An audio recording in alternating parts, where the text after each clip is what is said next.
just one or two things this week. The first thing being Enfeebled. I realized that that Enfeebled effect wouldn't have actually affected the giant viper because the giant's viper's bite attacks were actually finesse attacks, so they're dexterity based, and Enfeebled only affects strength. Okay. But maybe that particular viper was a big strong viper. It was using strength. Very fleshy. Yeah. I also realized that quick coercion that Monty used actually can't be used in combat. Why? Really? I thought that was its main point. So it says at the last sentence is you still can't coerce a creature in the midst of combat or without engaging in a conversation. So I think what it is it's just that usually this would take a minute. It's misleading because it says a round. I mean, obviously you can have a round outside of combat, but it kind of does make you think. I mean, I read it in the game as well, and I thought the same thing. But yeah, apparently Okay, so it's to do so. It's to coerce very quickly, but not. Yeah. Not in combat. Yeah. Okay. I have to think of when. I have to figure out when. Maybe if you're like you get caught being stealthy or something, or yeah, but you only have a second. Think about you it. only have one round to coerce the person. Yeah. Okay. Wait! I just want to say one thing to you. You better be quick. I gotta get out of here.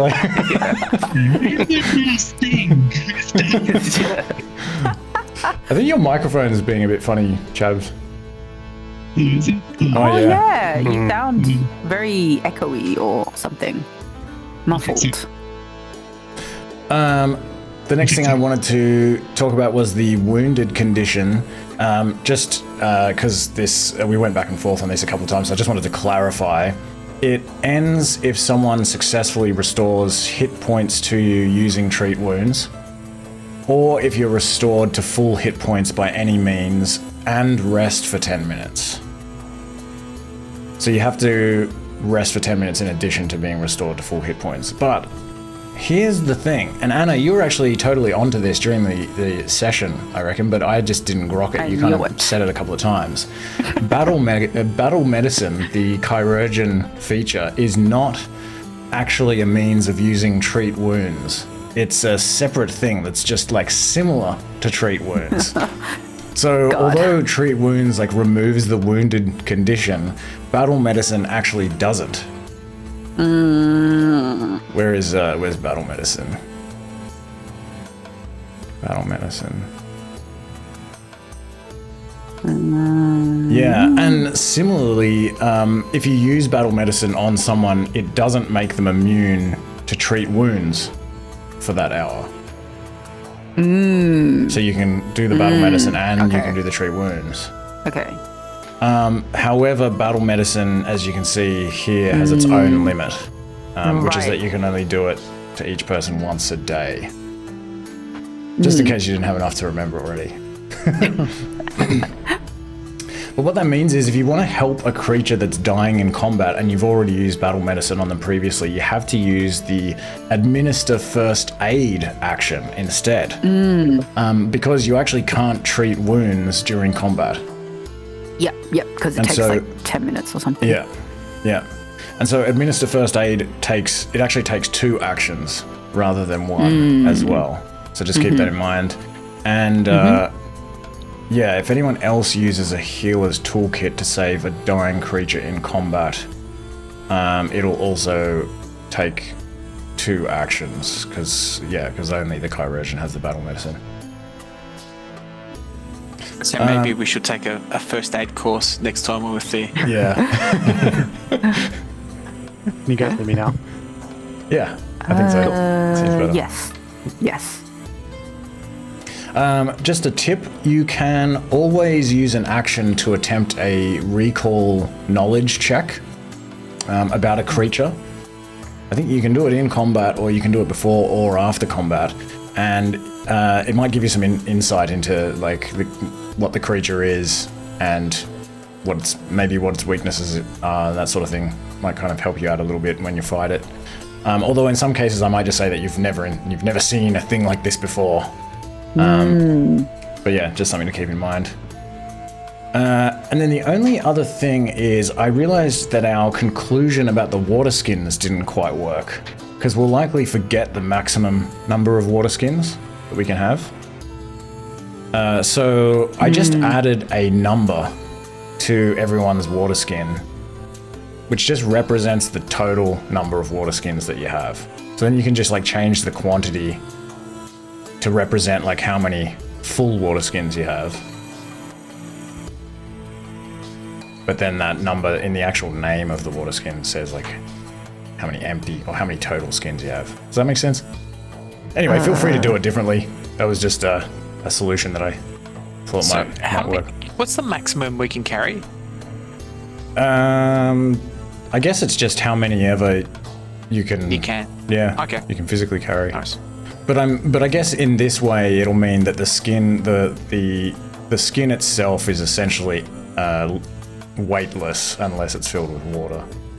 Okay. Which I feel like that's fine. That makes sense. It's pretty light without the filling. Yeah. All right.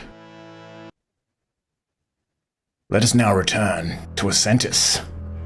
The previous chapter began with all of you nearly suffering a TPK at the hands of a very stealthy giant viper. At the hands. At the shoulders, at the sides. What happened after that? We made our way back to a ship, right? Yeah, we managed to find our way back. And then we found that a sinkhole had opened up to add to the dramas of Ashara. Found out the caves, well, not the caves, the ant burrows beneath are crumbling, and the council has asked a group to go down and investigate and see if it's maybe repairable or what the deal is with it all. And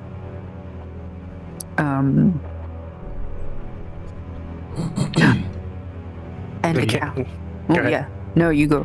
I was going to say the council also voted on the outcome of the Romeran civilization on our response, and it was close vote, but I think Coercion narrowly won, and also Ruan provided us with a ladder that we picked up, and we weren't sure on the size, but it's a 10-foot ladder. Which I didn't plan any of that, by the way. The hole being the same drop as the length of the ladder. Inconvenient 2 5-foot lengths. Nice hinge point too. Yeah. And we he heard also from the little lizard folk guy told us that Krish. I'm terrible with names. Yeah, Krish told us that, once again, I forgot the name, the lion, the panther's husband, Brond. Thank you. He was quite disheartened by the choice to not go ahead with the Romarian folk confrontation. That maybe we should speak to him. Well, Krish said that he doesn't think Brond will admit it because he's loyal to Kali, but Krish kind of he thinks that the stone mine is really essential, and he also would like some oxen to pull carts of stone back to Ashara. So he tried to he strongly suggested that he hinted that if you went and interfered somehow, he would not say anything. And yeah, he thought Brond would be on your side potentially.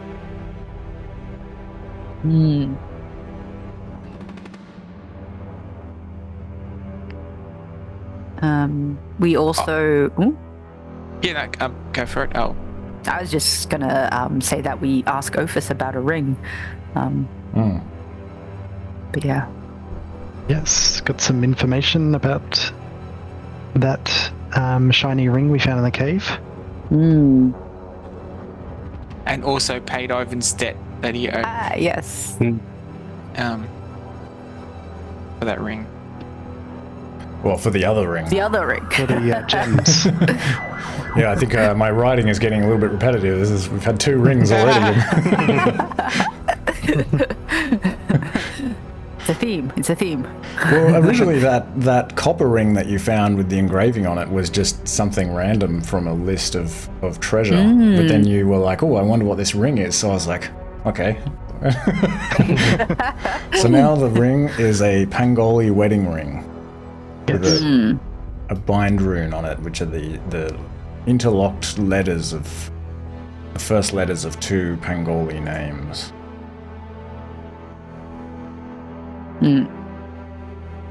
And you stocked up on rations.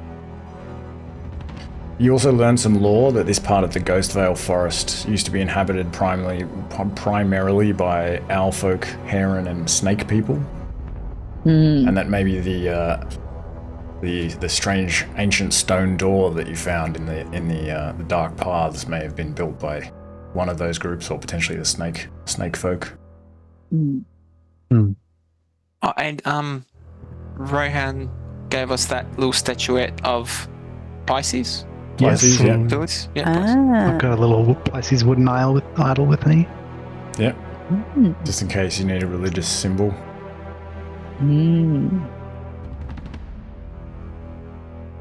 And other than that, the session finished with you inviting Lexitor Ophisglossa to tea. And I imagine did it? Oscar, I went back to Oscar nearly forgot. Nearly forgot. Yeah. You've got a lot of useful information. I was like, oh, that's great. Yeah, I'm done now. Well, I mean, I thought the reason you back. wanted to invite him to tea was to get that information. Anyway. We did effectively get what we were after. Yeah. But it's too late because You know. Yeah. it is Julius the 4th, and it is probably about 4 in the afternoon now. I think the Lexitor, he wouldn't have just immediately walked over here. He had to finish sweeping or something. There's so much sweeping. And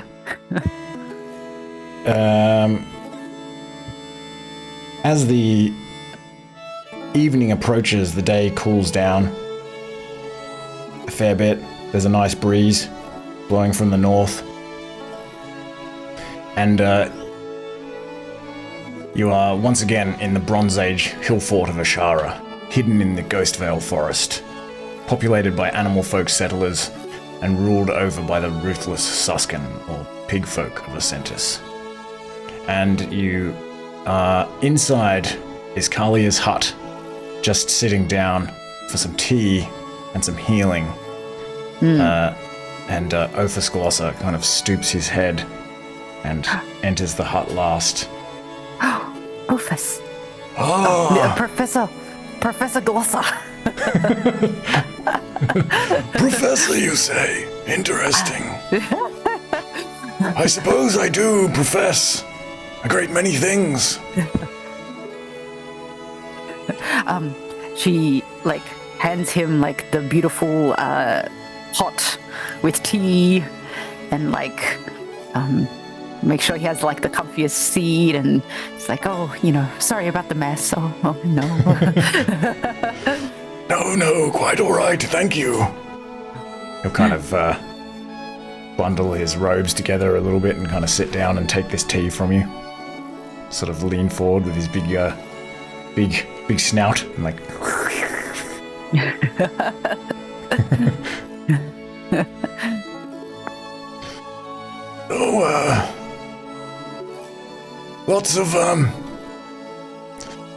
lots of crazy things happening lately.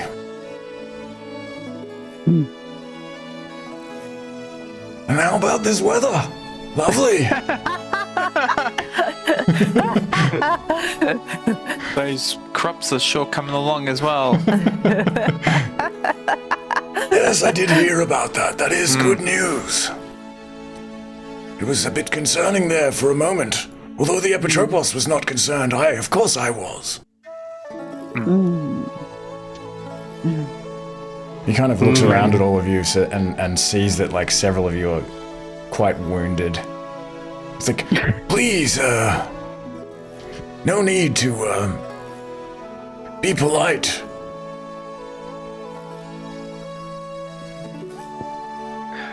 Iskalia, the tea and the healing, it is fantastic, but maybe more healing and less tea for me if this is okay. Oh yes, of course. She's been sort of staring a little bit at the Lexitor. It's like slightly open-mouthed, a little bit starstruck, like, oh, he's in my home. And I might whisper, this is a good opportunity to showcase some of your skills. Oh my goodness, I'm so nervous. I hope I don't hurt you again, Monty. I wouldn't on purpose, of course. Okay. So let me treat your wounds. I'm gonna hold my hands out, maybe bring out a little tiny jug, and smear some stinky stuff on that spot on your head. And Oscar's going to watch closely and take notes because he's thinking of trying to pick up a kit himself. I noticed, and I'm like, yeah, see, it's gonna be really sticky. Wow. It'll be really sticky. Okay. Does spit help? Oh, that's a great idea. Let's try the next one with a bit of spit. Did it automatically roll the crit? Oh yeah, it did. Yeah. Nice. Yes. Oh, I feel good as new again. Lexitor, did you see the skill that she has to display? Oh no, it's nothing. It's nothing. It's Vitalakis is the true genius. He is quite the genius. Yes, I've noticed that you and he have become quite close. Yes, he's a great teacher. Very insightful. He's got us looking for giant centipedes. Indeed. Why is that? Oh no. Was I not meant to say? But we did encounter a giant viper, which is no longer with us. Well, it kind of is. You know, it's in our digestive system. Oh, and it was pumping through our veins as well. Hey there, Oscar. Yeah, it was definitely in there. Well, that explains the strange behavior. You all did seem a little bit kind of woozy to me. I'm only joking. But no, I hope Vitalakis is not sharing too many secrets with you, Iskalia. For there is some knowledge that is not meant to be shared. Oh, I'm sure he wouldn't step beyond his boundaries. He's certainly not shown me anything secret that I would think would be secret. I'm sure that is true. Make mental note to ask about secrets. Also, is Kalia lying? About the centipede? Yeah, well... and lying that he's not giving you secrets. Oh, is he giving me secrets? Yeah, I mean, he's kind of teaching you medicines and things that are sort of not really supposed to be shared with the common folk. Well, does she know that they're secrets? Because I sort of was going on to the fact that she'd be like, oh, he wouldn't do anything. Oh, yeah, okay. To, be naughty. Like, I think Vitalakis would have definitely not shared. Well. But... Well, yeah, I guess she... maybe she has a stronger loyalty towards friends emerging. Bit Okay, of an exception then. Yeah. Would anyone else like some healing? Well, I've just got, the couple of teeth marks here, but it's not too bad. If you wouldn't mind Yes, of having course. a little look. Why don't you spit a little bit on that, and and I'll rub some of this paste. Sounds good. Oh no! Ah! Wait, I think that was the wrong check. Sorry, let me try it again. Check. That seemed a bit weird. Yeah, it should have been a healing roll. Treat wounds. Yeah. Oh, the spit's great. Wait, Oh, it was another crit. Yeah, it was another crit. I don't know nice. why it rolled a crafting check like twice. I probably would have just modified your previous check, and it was sorry. the correct mod as well. Maybe that's why. But that's all right. Yeah, sorry. No, that's okay. We're not doing anything but just sitting around healing one another. I was just missing 2 hit. Maybe the spit is too strong. Overkill. Or overheal. I have some powerful spit. Good to know. Fascinating. Your strengths and weaknesses. If you do also have some healing tea, I'll much Oh yes, of appreciate course, that. of course. Would you like? Oh, sorry. No. Please go. Lexitor, you should have seen his Scully out there on the battlefield. I was on the death's door there, and she came to my rescue. Most impressive. Oh no, Vario was so strong.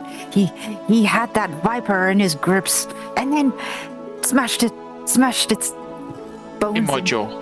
In your jaw. Yes, it is very dangerous out there.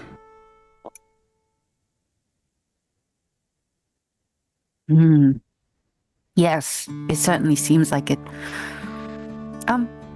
How are the walls going at the moment? It seems very important that we erect them as quickly as possible against these Romarians. Well, I believe that task is mostly up to you. The Epitropos does not seem to care about, well, much of anything, really. But, so you would have to ask your builders. Doesn't the Epitrosos like to have Ashara as a vantage point possible for future assaults with the Heron? Yes, it is indeed the case that the Suskin intend to use Ashara as a base, especially as I believe we now are zeroing in on the location of Herrenhold. But Barotus, he is well, he's just not interested in a great many things. I mean, he displays some interest, but I don't think he would know how the wall is coming along anyway. Because yes, I do think it would be of great benefit if both parties had the wall erected as soon as possible. Yes, I would feel much safer, indeed. And does he have any interest in that giant sinkhole that appeared in the middle of town? Surely he's concerned a little bit that might, who knows to say it might pop up under his, God forbid, his little hut. That is true. I have not spoken to him about it. Yeah, I'm sure the builders and every woodcutters and everyone would appreciate a bit of help, getting more lumber and stuff to help with the walls and also maybe to reinforce the tunnels underneath. Yes, I agree. Good luck with that.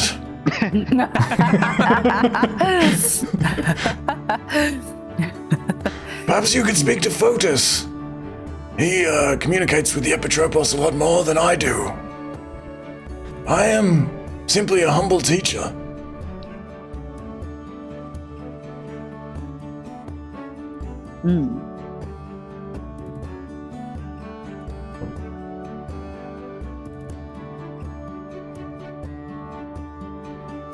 Lexitor, how did you go with that sweeping? Have you... It looks a bit dusty still. Oh, it is just never clean enough. True. That north wind's picking up again. Every morning, all of you Asharans track all of the mud in there, and I swear I spend more time sweeping than teaching. That's a good time to reflect. Indeed. I usually use the time to go over my languages. You must know so many. I know a great many. We spend many, many years of rigorous training. How would we go about receiving some language lessons, particularly the Romarian folk? I think it would be quite useful to be able to interact with them. Is that something you offer? No, actually, our intention is to spread the most advanced language of the Suskin across the realm of Ascentus, for it is superior and will benefit greatly all of the the common folk.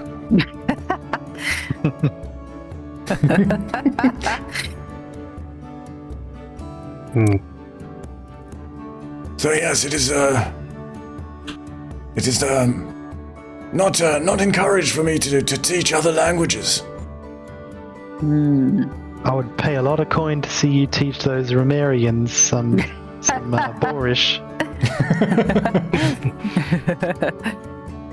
Yes, well, we will have to see what happens when Ismail returns, although I believe he was unaware of the situation with the Romarians, so we might have to send him back.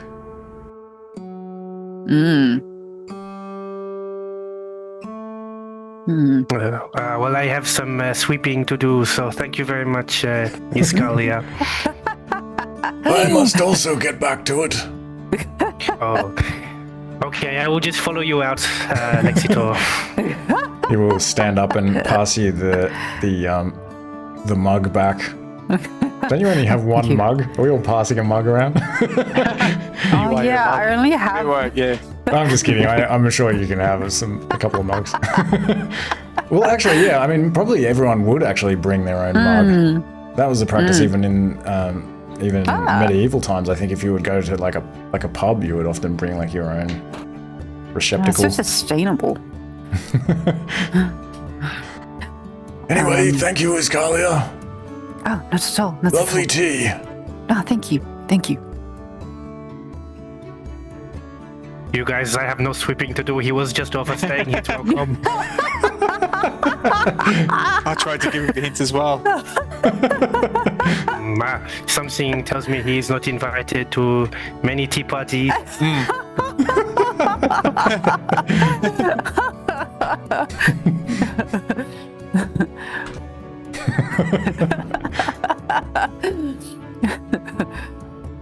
Well. Okay, guys. Thank you very much for the tea, Scully. It was quite that's lovely. okay. Yeah. Oh, not at all. Oh, yes. I'm glad you don't have to do any sweeping. Well, I must say that the healing has given me a second wind if we are interested in descending.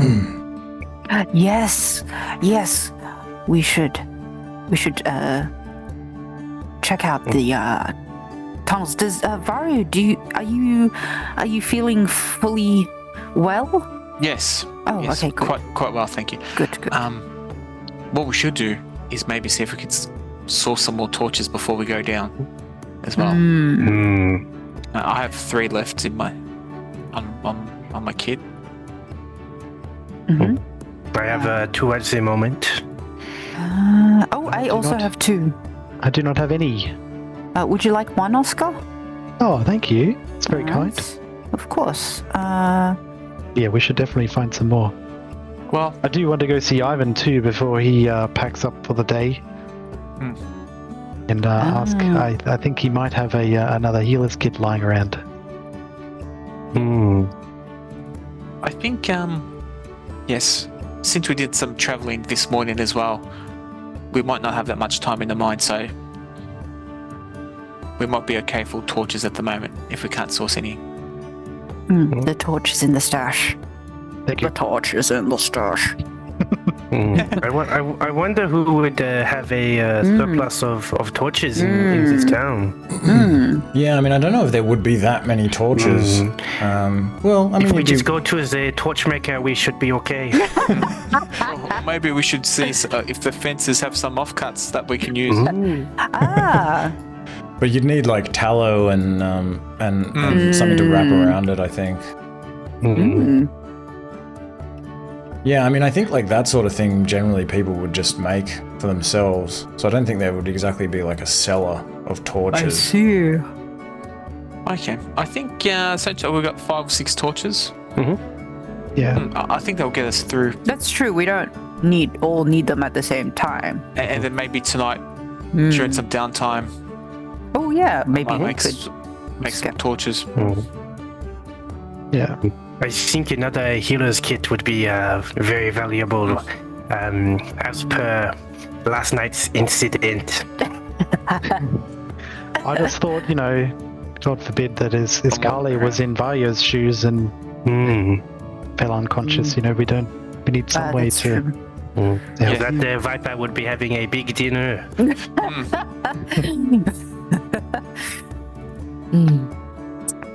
It'll be good Yes. to have some instructions with the healer's kit. Yeah. Oh yes, I would love to show you. And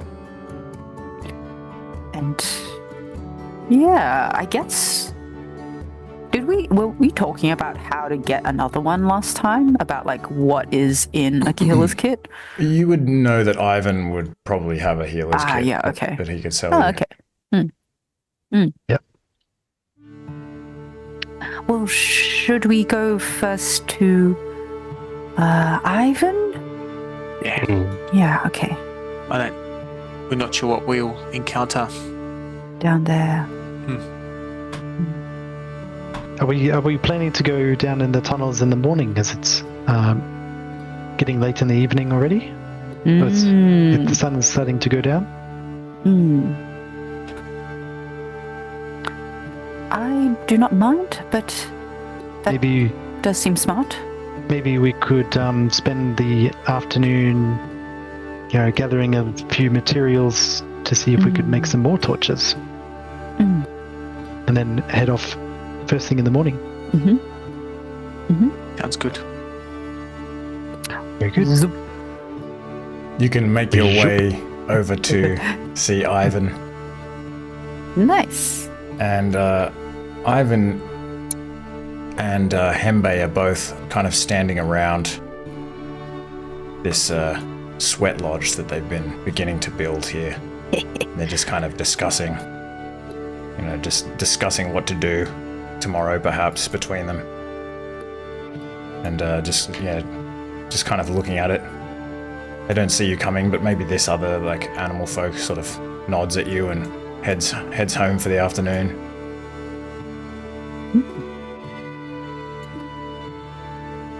I'll sort of approach, have a look at the sweat lodge. Say, oh, it's coming along nicely, Ivan.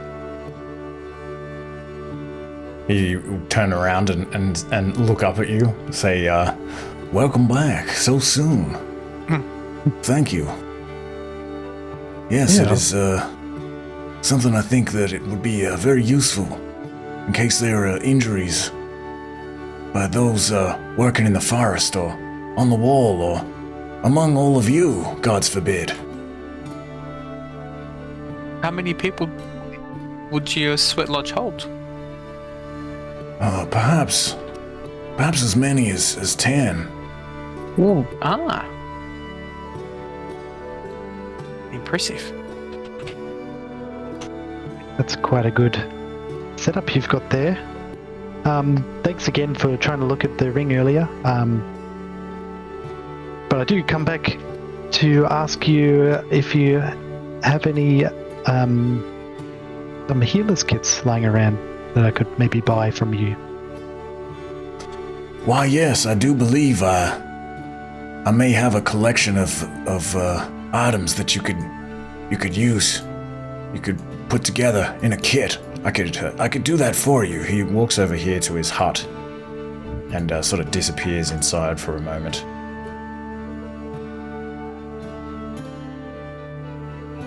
And he will re-emerge. I was trying to think if like his hut, because he's like a pretty small guy, just this like little white scaled chameleon folk. I was just trying to think if his hut also is like quite a small hut. He will sort of rummage around in there and re-emerge after a moment. And he's kind of carrying a bundle of various things. And let me see.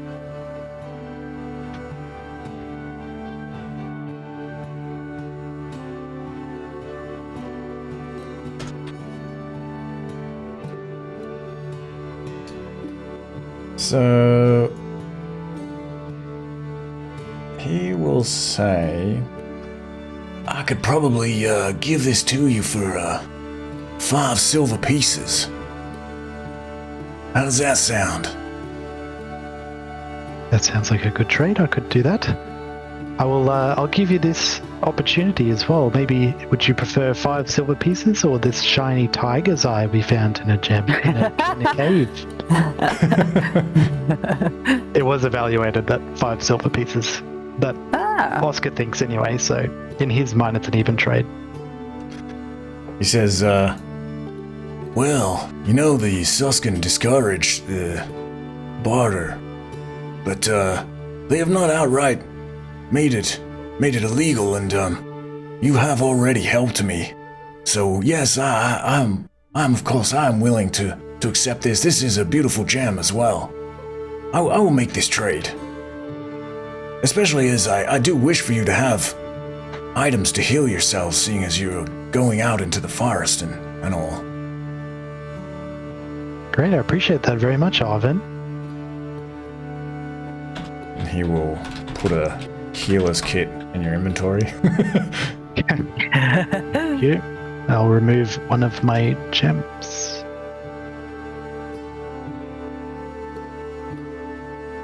Blessings upon you, my son. And Hembe will also kind of head off for the evening. Good night, everyone. Good night, Hembe. Good night. I'm going to have an early sleep. Oh. It is like probably 5:30.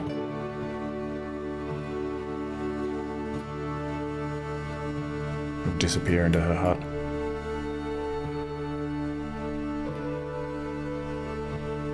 Well, thanks again, Ivan. And I'm going to be learning off his Kalia here of how to properly use it. I've already got a good lesson, and my spit is quite powerful. I have heard that that is one of the most important things, is powerful spit.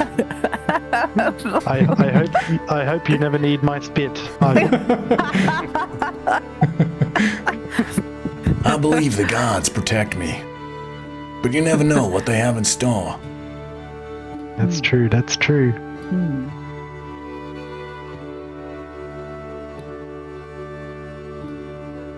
Ivan, would you happen to have anything to cure poisons, antidotes of such, possibly that we could purchase from you?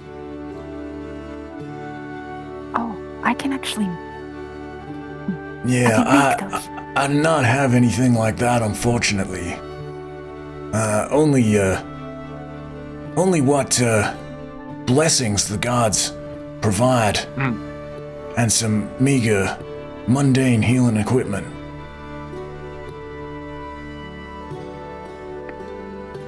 But let me just see if he can actually cast anything, because...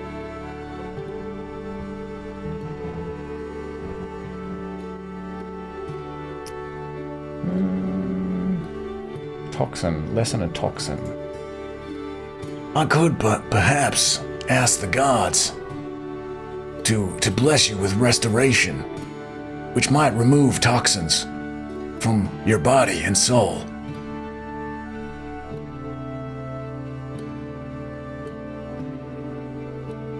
Do you have need of such a blessing? Not at the moment, but we know where to come and see you in case we ever run into the trouble. Very good.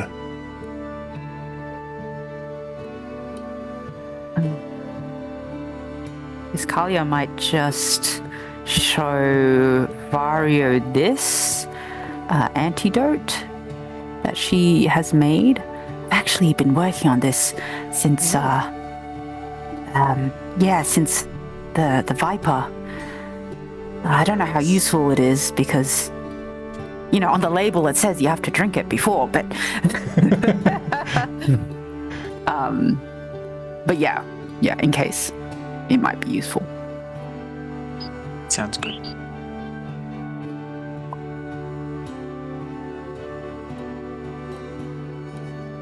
Okay. Should we go make some torches, perhaps? I think that's a good idea, just to have some. To have some backup. Yeah.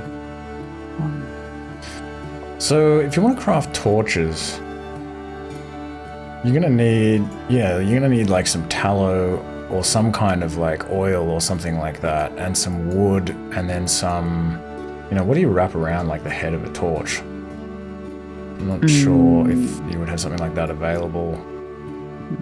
Where would you get like animal maybe some fat like from? dried vines, possibly, Yeah. or like skin. Yeah, I mean, you could ask. Just trying to think. You is could it, probably cotton? ask Flint. Milo, like Flint the butcher would have some Oh yeah, tallow. tallow. Probably Milo as well, the tanner.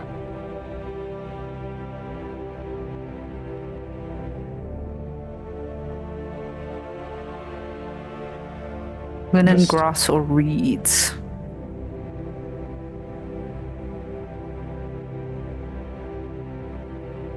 So,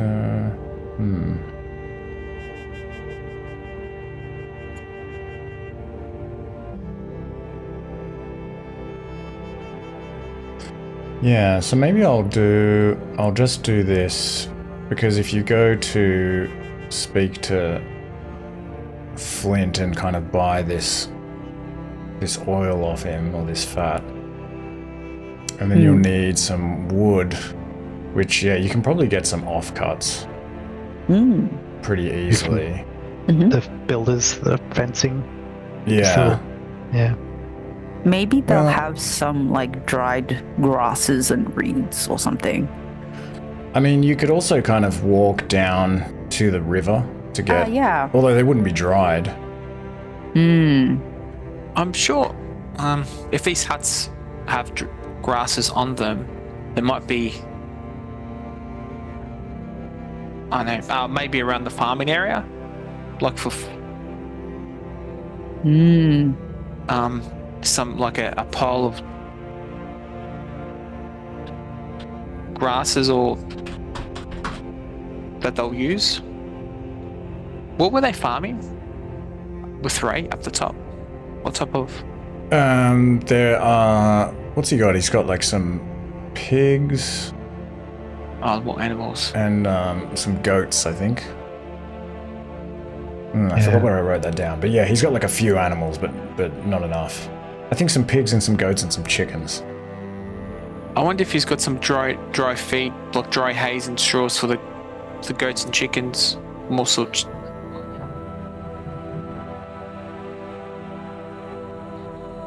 Well, I'll say if you want to make them, it'll probably cost something like, just to buy the stuff, maybe like a copper piece every 2 torches.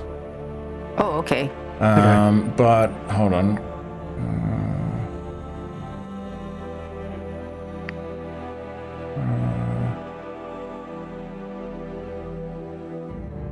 let me just see. Just made a bunch of made this spreadsheet, and now I'm like, what the fuck was I thinking? Where's the thing? Yeah, I mean, like something like this is gonna take like a negligible amount of time to like make like a few of them. I don't see why you would even really need to make a check or anything like that. So yeah, I think probably you could pay, if you pay a copper piece every 2, but I'll say like you're gonna be kind of limited in the amount that you can make because of the tallow that's available. So I'm gonna say that you can do a 1d4 plus 2 you can make. I don't know if that makes sense. We'll say like 2d4. Group, right? Yeah. Okay. I'll say 2d4 plus 2. Nice.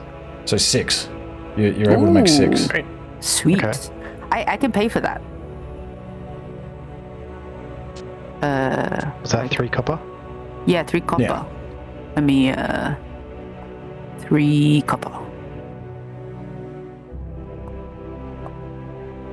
And it probably begins to get dark as you finish up with that. It's probably about maybe around like 6:30, 6:37 in the evening.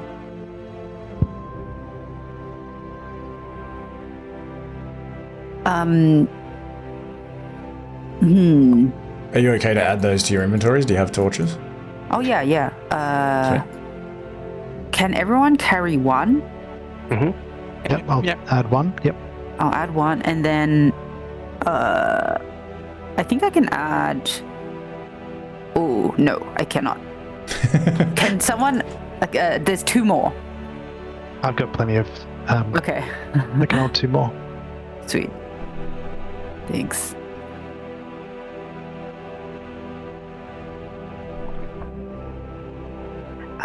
Last time I ran out of food, and that's no good.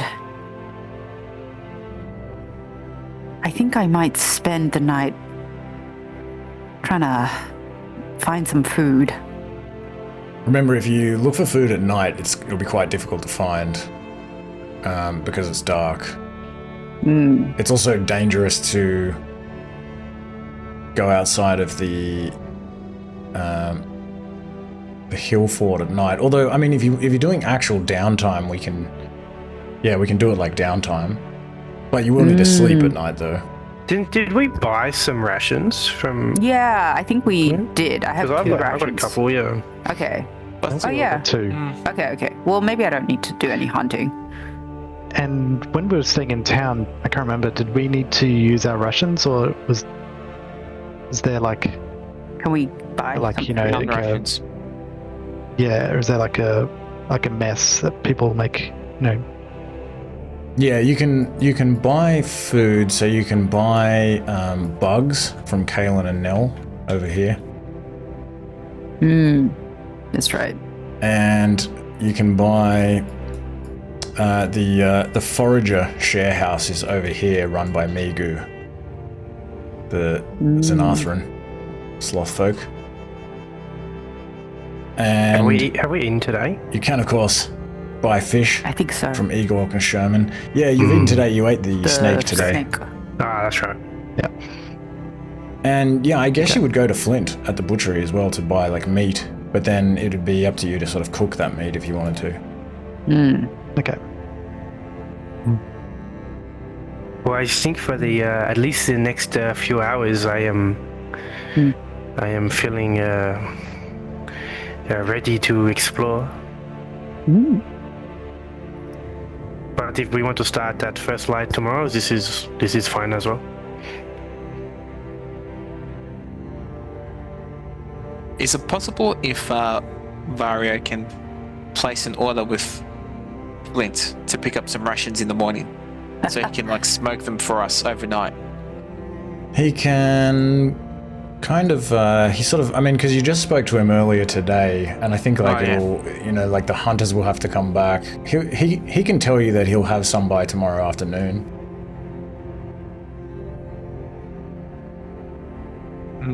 Iscalia, do you have rations on you? Oh yes, I do. Okay. Yes, I'll still place that order So then when we come back, I'll place an actually- order for meats. I can cook them up in the morning.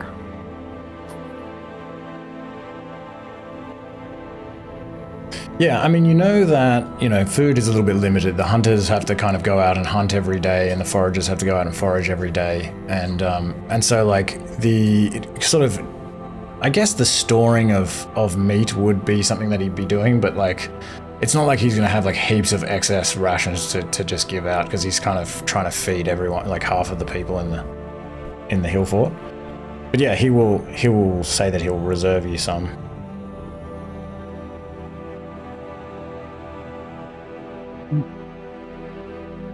Well, I think, was it, I can't remember, I think it was Iscalia that gave him quite a good tip last time.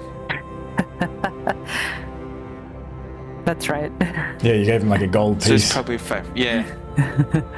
And he was like, come back anytime, please. Yeah.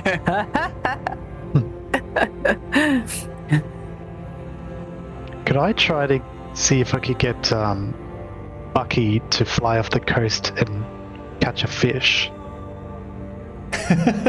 Ooh. Okay, that sounds like one of these complex tasks. Let me see. So what was it? What did we say about this? Let me see. Let That me see if I command can- an animal.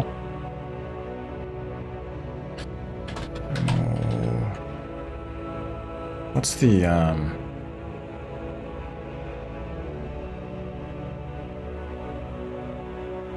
what is the action? I mean, the fish. I mean, you've already eaten for the day, so if you catch a fish now, it probably. That's true. But yeah, you can. So what's the action that you need to perform? Sorry, I can't seem to find. Oh, I'm looking at Bucky's sheet rather than yours. Okay. So you need to. Maybe even if I just spend some time down the coast trying to like teach him how to do it. It's train animal is the. Just if I've got any more downtime for the day. See if I can. I mean, you can do Just that sit sort of on the thing edge. during actual downtime, so that'll take, Okay. like days rather than hours, I would Okay, say. cool. So, like, you can definitely take downtime, like, whenever you want. Like, if you guys are worried about, like, rations and stuff like that, you can just say, like, let's take, like, 3 days. You can do a week. You can do as long as you want to, like, hunt and, like, catch fish and that sort of thing. But we can do this. I just need to kind of work it out, though. Because I just remember that the... Like, what's the... Oh, command an animal, is it? Yeah, that one's more for the combat. Remember we were saying that Yep. you... Like, why can't I find your... Like, what do you have to do in order to command this animal companion? Command an animal was auditory. You issue an order to an animal. It's a nature check against the animal's will DC. Oh yeah, okay, so... The things that your animal companion can do are, like, pretty rigid. But what it can do outside Yes. of combat is a little bit more vague. Yes. So you can use this command an animal action, and if you're telling Bucky to do like one of those simple actions, then he can just do it. But if you're doing something more complicated, then yeah, I'll assess the situation as it arises, I guess. And so, okay. Yeah. So It's all good. I'm happy to go through it later. If we're going to maybe do some downtime at some point, I can well, do I mean, it, we can. off We game can. time too. I feel like I'm kind of working out what I would do. Is just Okay. yeah. I mean, but I would say I think this would be a pretty difficult check, right? Because I mean, do you think you would be able to command your bird to go and like fish and like bring back a fish? Yeah, rather than him just eating it. Yeah. He would just eat it himself. Also, like, you know, how do you Back with kind of it. command him to like go, you know, fly like all the way to the river, like, and kind of, you know, hunt? Yeah, but we can try it though. Maybe give me do this command an animal check. What actually is it, like a nature check? Yeah, it says it's a nature check. Okay, and I'm gonna say, I'll just say it's DC. The DC for this would be like, I mean, I think it's gonna be hard, like very hard. I'm gonna say like DC 23. Okay. Hey, you don't get it if you don't try. Let's try. Nope. A critical So maybe fail. like after some time, he returns, and he's just got he looks like he's had like a meal. He's looking a bit plump. Oh, Bucky, you're supposed to come back with the fish. Oh. Oh. And maybe he'll remember his first penny. Like, oh, I would have got this. Come on, Bucky, you can do better. But as far as teaching him goes, this thing, you spend time teaching an animal to do a certain action.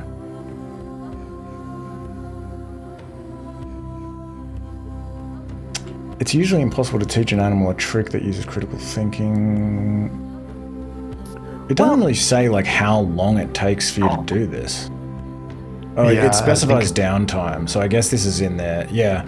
If you want to train Bucky to do this, then let me get back to you next session. I'll have a look into how exactly, because I'm not using the Pathfinder downtime rules. Yeah. So I'll create a little mini game for you to do during the downtime, and you can do that. It'll probably take you like it might take you a couple of weeks or something like that, or Yep. yeah, Sounds cool. maybe a week. Well, perhaps we should take a rest and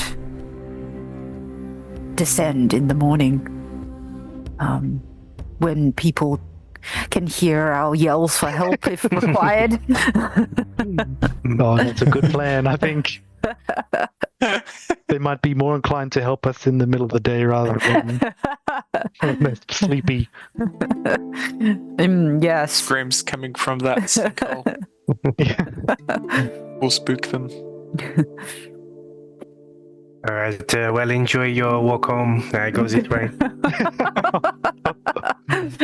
Ooh, can't really see where I'm going. Oh, wait for me. I can only see your wake. Just follow my voice. My voice. My voice. No.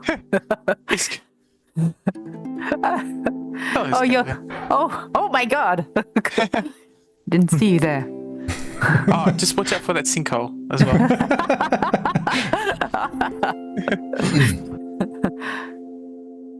Okay, so you've all eaten and drunk.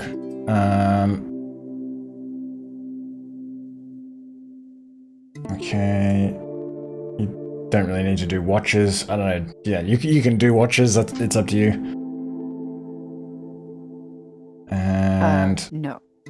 We've got that guy, Lazarus. He's got it under control. I hope he sleeps sometimes. Yeah, I mean, his like primary role is like really a forager. He's kind of like maybe he just sort of he keeps getting like assigned guard duty. Like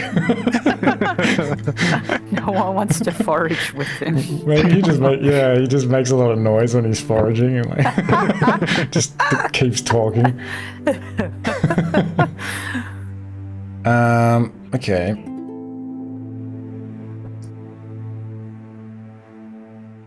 So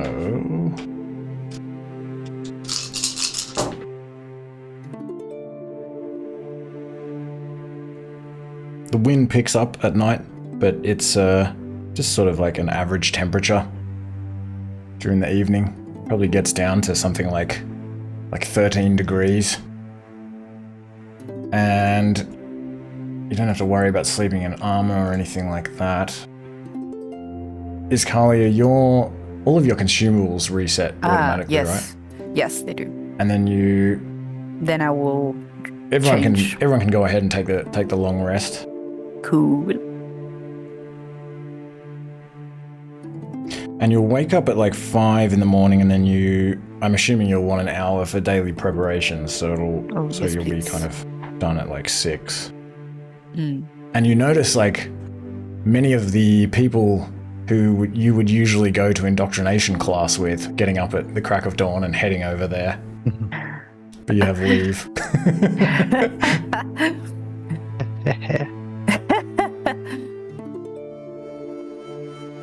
And you can try to identify any items. I feel like you've done that with everything.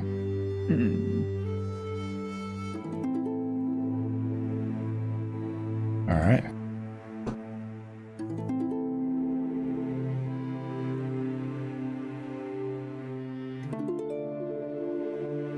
So it's sometime around 6 in the morning when you finish eating food and doing your daily preparations, and these Ubla and these workers are out working on the wall. And as soon as indoctrination class finishes, a bunch of more people kind of run out and join them as well. There's a fair bit of anxiety about getting the wall completed in order to protect against the potential Romarian threat. But let me see, sometime...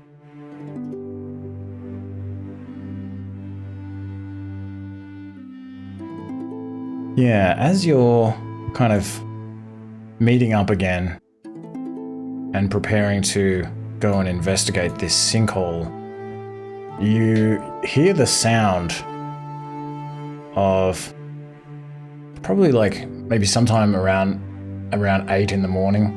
You're like just about to head down there, but then you hear the sound of like Lazarus calling out. Oh.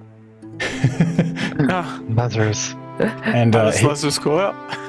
he sees Monty at this dew pond, and he'll be like, Monty, it's happened. Oh, good morning, Oscar. Did you see something, Lazarus? Yes, many things, lots of things. You told me to say if I. Oh, good morning, Vario. I saw something coming. Where did it come from?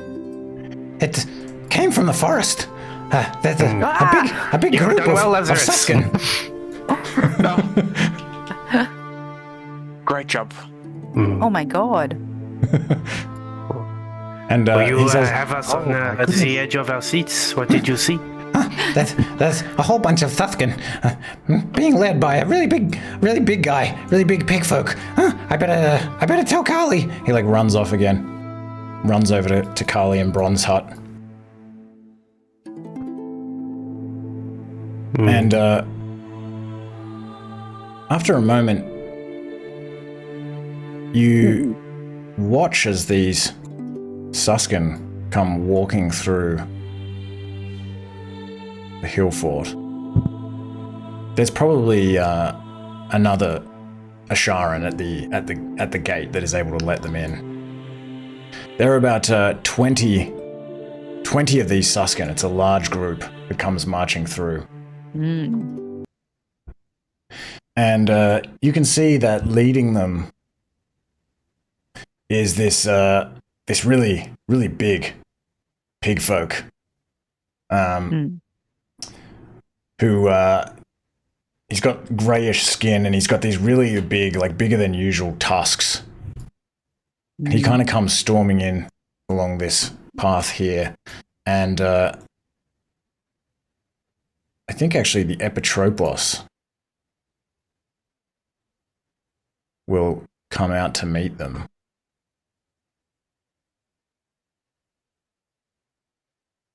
Maybe accompanied by one of his guards. These Suskin also probably blow some sort of horn or something like that to kind of announce their presence. And you can watch as the Epitropos comes out and begins talking to this big leader of the group. And you notice also as they sort of stand around near Paches Messiah but there is this cloaked pig folk who is kind of hunched, fairly small looking, dressed in this dark brown robe. He's got the hood over his head, but he sort of peers around. He's not like talking.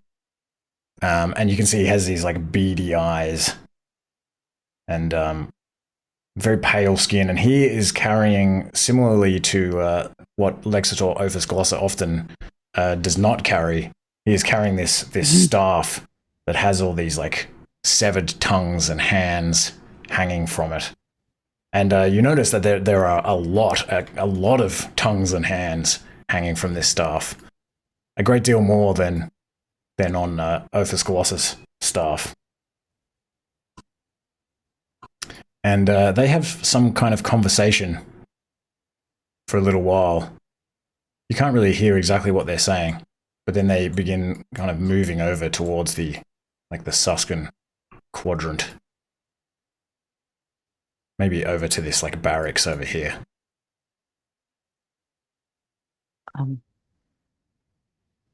Kali, did you hear what they were saying? She says, I did. What's happening? Who are they? Why are they here? They say that they are here to begin interactions with a town nearby. The Romarians? No, they mentioned beaver folk. Something about a beaver folk settlement. Oh. Oh.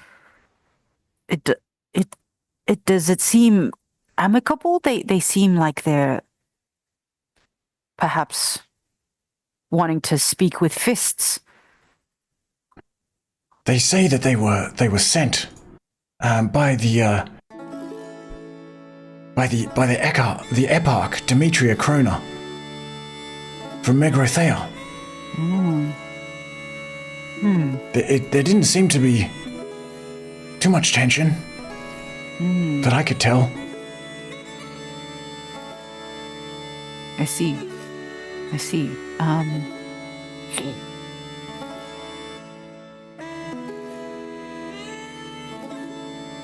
It seems like the concern of the Suskin.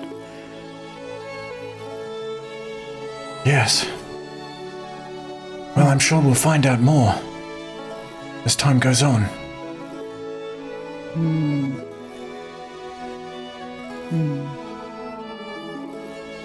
Thank you, Kali. Of course. I should probably call a meeting with the council members. I'll go and speak to Brond first. He's up here training some of the village folk. As you know, we're trying to train some more people in battle in case something happens with the Romarians. Anyway,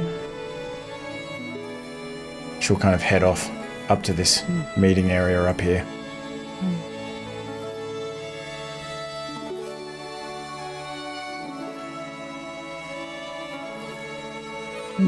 Lazarus, what do you think this convoy wants with the beaver folk?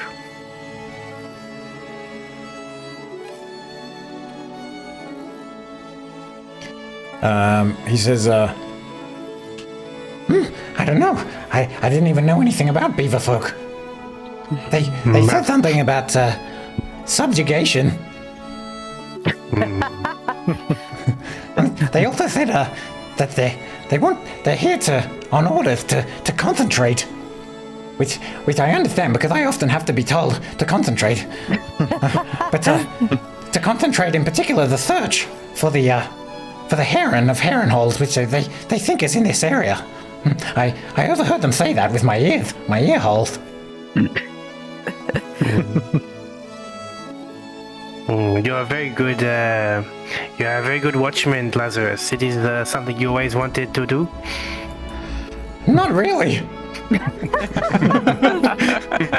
I'm good at foraging, but I do have big eyes though, and maybe that's why everyone can see me as a watchman. Well, they see me seeing them as the watchman. Well, they seeing the what? They see me watching. There's too much seeing. I'm sorry. It's like there's a lot of feedback, if you know what I mean. Well, you certainly see the convoy, so you have my congratulations. Yes, very well spotted, Lazarus. Thank you. I felt like it was just for me. I'd been sitting there waiting, and they just came out of the forest while I was already looking at them. Well, I wasn't looking at them, I was looking at the forest, but they came out of the forest, and then I was looking at them. And then they were looking at me. Sorry. I'm very excited. Very. Speaking of keeping watch, who's keeping watch while you're here? He says the name of somebody else who's at the gate. There'd be like, I think there was somebody else that like let the Suskin in.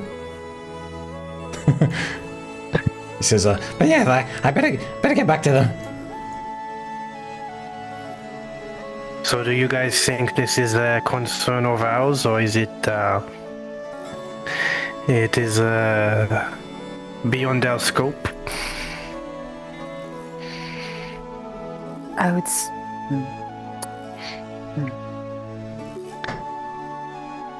Well, I don't think there's anything we can do right now anyway. I don't imagine... And Oscar sort of like peeks his head up over and sees if he can see any other creatures other than the Suskin over there.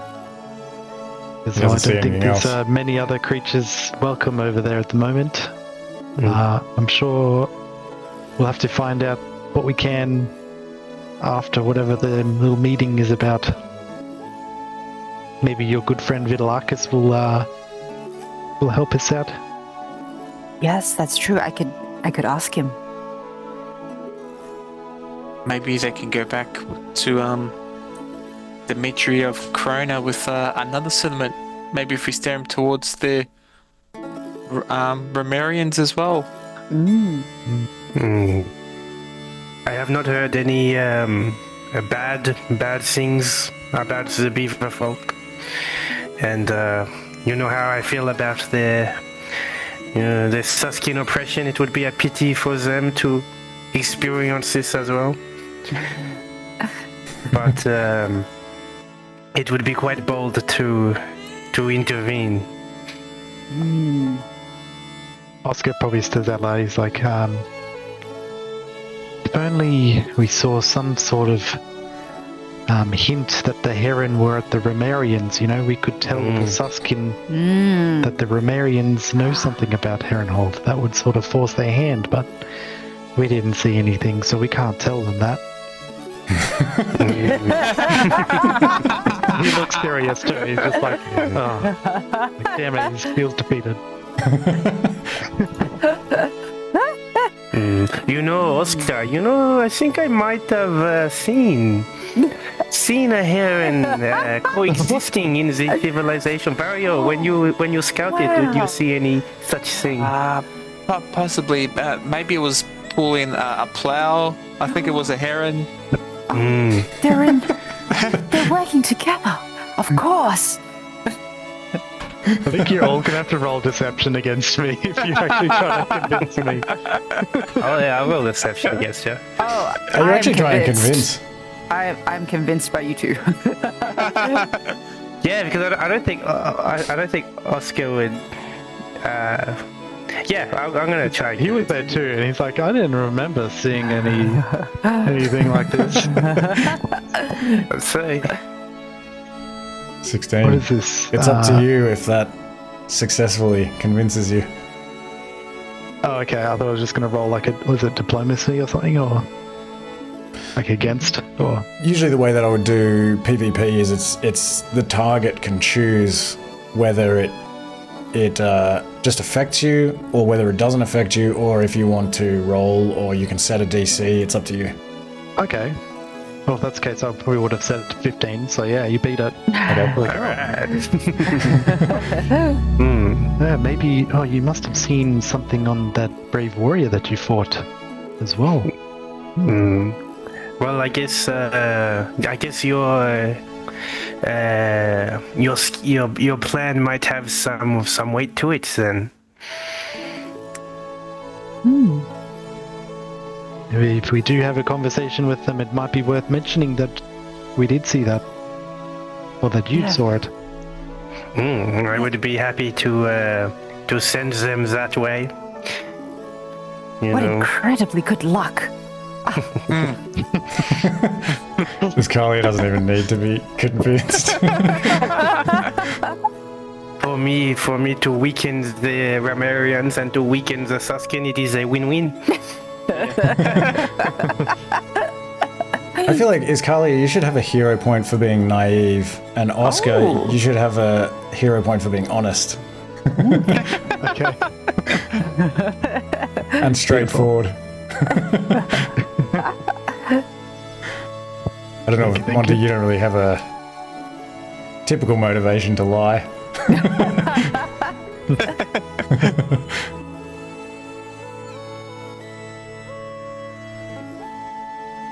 Shall we make our way to the sinkhole? We have the ladder, don't we? You cannot see this. Oh, you've been holding it this whole time? It is attached. That's what that is. Okay.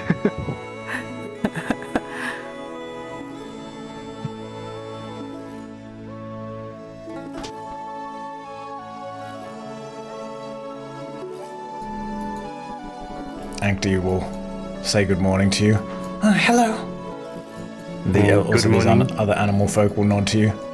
She kind of sees you like pulling this ladder out and like slotting the two pieces together. She's like, "Are you going down there?" We have to make sure this is a one-time thing. Oh yeah. That sounds like a good idea. It would be a pity if a sinkhole appeared underneath the Barotoses. She kind of like puts a finger to her little mouse nose and sort of winks at you. Monty will just. Is it the ladder long enough for the hole? Can we see the bottom? Is it? I think so. I think you can just see this kind of pile of rubble about 10 feet down, and you can slot the ladder together and lower it down, and it will reach. Ankti also, she wants to make a correction. She will say, "I think I said that the sinkhole opened up at night, but I also said people were out at their various jobs, so they were unhurt. But that was incorrect. It occurred in the evening, while people were still on their way back from working and socializing."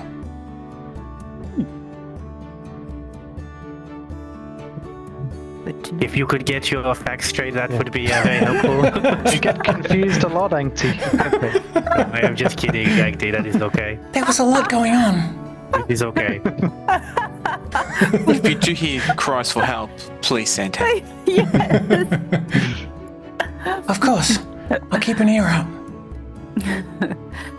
Monty's gonna kind of be the first to head down the ladder. I will hold it steady for you. You can climb down pretty easily, I think. Okay. Monty, if you have a ladder, anybody will let you through. You should try this at the Ramarians. I am working on a DIY clipboard as we speak. Called a shield board.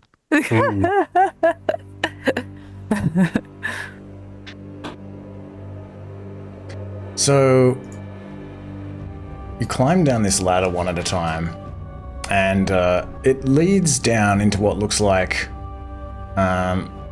was some kind of tunnel shored with wood. One end of the tunnel is completely blocked off with clay and dirt and rocks and other stuff and bits of the houses that were here before that fell through from the surface. But the other direction, which is leading to the southeast, is traversable, and it disappears down this steeply descending passageway into pitch blackness. I'll light my torch. All right. Can use that one first. So you light a torch and you begin making your way down this passageway, which is the only option. And but soon it is not the only option, because you encounter basically a labyrinth of passageways heading in different directions, often terminating in these large dome-like chambers or descending steeper and steeper down into the depths of the hill that the hill fort is on, and probably even further down. The tunnels are about 1 meter wide and 1.5 meters high, and much of the upper section is plastered with lime and clay mortar, which you don't know anything about. You just see the walls as being like this kind of strange, like smooth stone. And there are also stone support columns half sunk into the walls, and in some cases the ceilings are arched with stone vaults. And there are these small recesses in the walls where you can put like candles or oil lamps. And as you head further down, you also encounter some areas where maybe when you kind of hold the torch away a little bit, you notice that there is actually this like bioluminescent moss like growing on the walls, like a moss or a fungus or something like that. It looks like it's been like cultivated to grow along there to provide this faint light. It's just this like faint green glow, but it's only in like certain sections. Is it enough to see where we're going? It is enough to see. It provides like a dim light, but not for long enough for it to really like, you can't exactly like, you could, I suppose, douse the torch and then reignite it. Monty might like cut a little bit of the moss off of the wall to see if it keeps that property after it's kind of like, I don't know if it's dead or... Yeah, I think probably cutting it off, maybe it would keep the property for a little bit of time, but not, it begins to fade pretty soon after you cut it off. Go ahead. Oh no, it's just, could we have examined the sinkhole, the supports, when we first entered? Like why it collapsed? Yeah, give me a perception check. Okay. Can I also either assist or look for something else? No. I don't think your assistance is going to help very much, unfortunately, but you can look for something else. Yeah, what were we looking for, Escalia? I was trying to figure out how it collapsed. Maybe... What would that look? Maybe any foul play. As in... Ooh. Is there anything that shouldn't be in that area to bring down the sinkhole? Like, we understand it's... You have the lime, the clay, and so forth, and the hut, but it's like, hang on. Why is there an extra pick or shovel or... Ooh. That doesn't really fit the scene. Yeah, you can give me another perception check. Cool. So.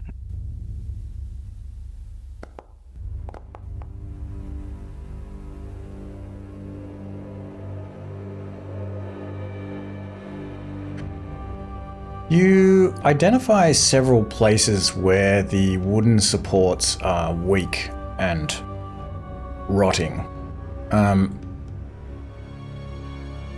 Basically in the upper section, it's mostly stone, and it's got this clay mortar, this lime mortar on the walls, lime and clay mortar, and these like stone supports. But as you move further down, you also you encounter a lot more passages that are incomplete, that just have these like raw clay walls, and the ceilings are shored with timber supports and horizontal beams, forming these like box-like wooden spaces. It's pretty narrow, and there's often like diagonal braces, and sometimes there's like timber arches. It's pretty like, it varies a fair bit. Yeah, like some of the timber looks like it's been painted with pitch or tar or something like that to prevent it from rotting. But not all of it is, and some of it's beginning to rot even though it has been painted with this pitch. So you can kind of see evidence as you're walking around in here that there's a fair bit of just natural deterioration from what you can tell. In some places there are small cave-ins as well. You find some other cave-ins. And you can probably, maybe if Monty and Oscar want to also give me a perception check, seeing as you're like all kind of down here to investigate what might have caused these collapses.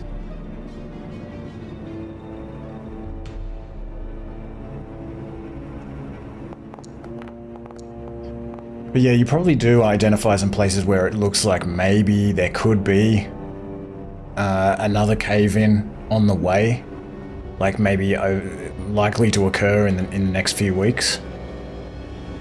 But Oscar, as you're investigating one of the supports, kind of supporting the timber arches of the ceiling to see if it looks like it's going to collapse, you're kind of looking around, and you look down to the wall, and you notice something strange. You notice that one of the wooden support beams looks kind of bent in a weird way. Like it's got this like big crack through it.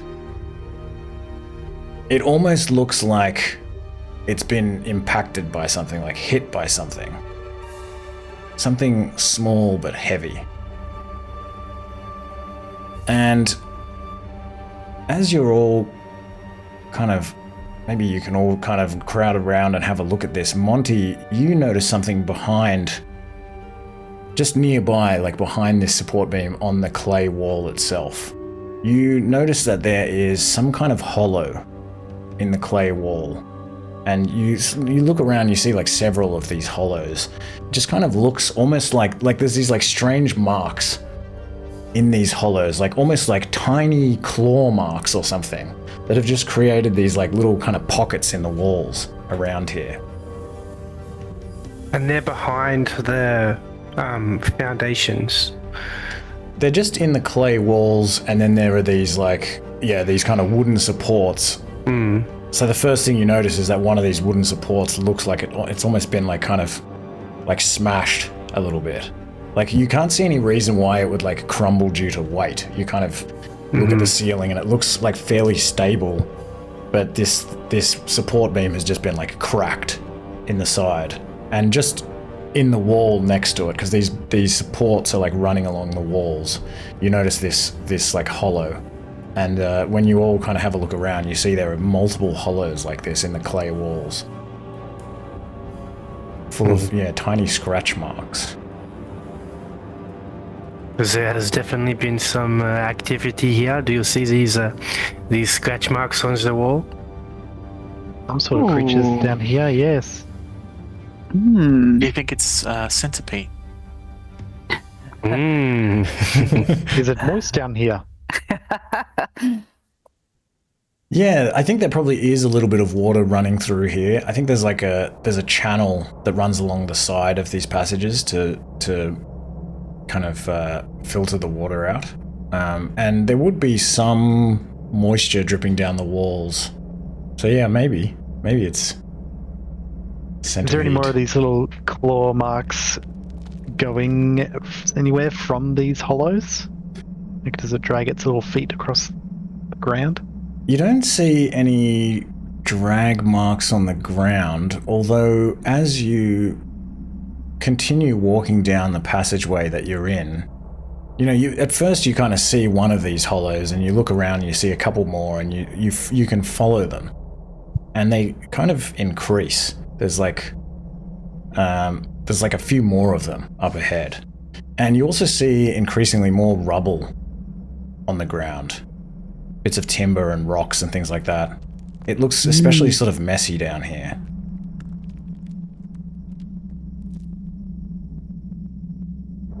Looks like there's definitely something down here. Yeah. Yeah, did it cause all this destruction, perhaps? And how big are these, like, foot tracks? You don't find any claw foot marks. tracks. Just these, like, The claw hollows. marks. Yeah, these claw marks.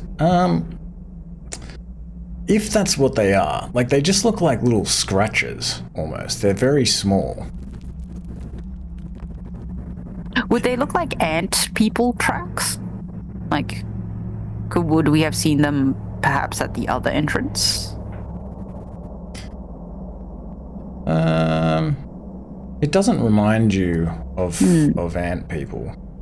But if you're kind of having a close look at these things, maybe give me a nature check.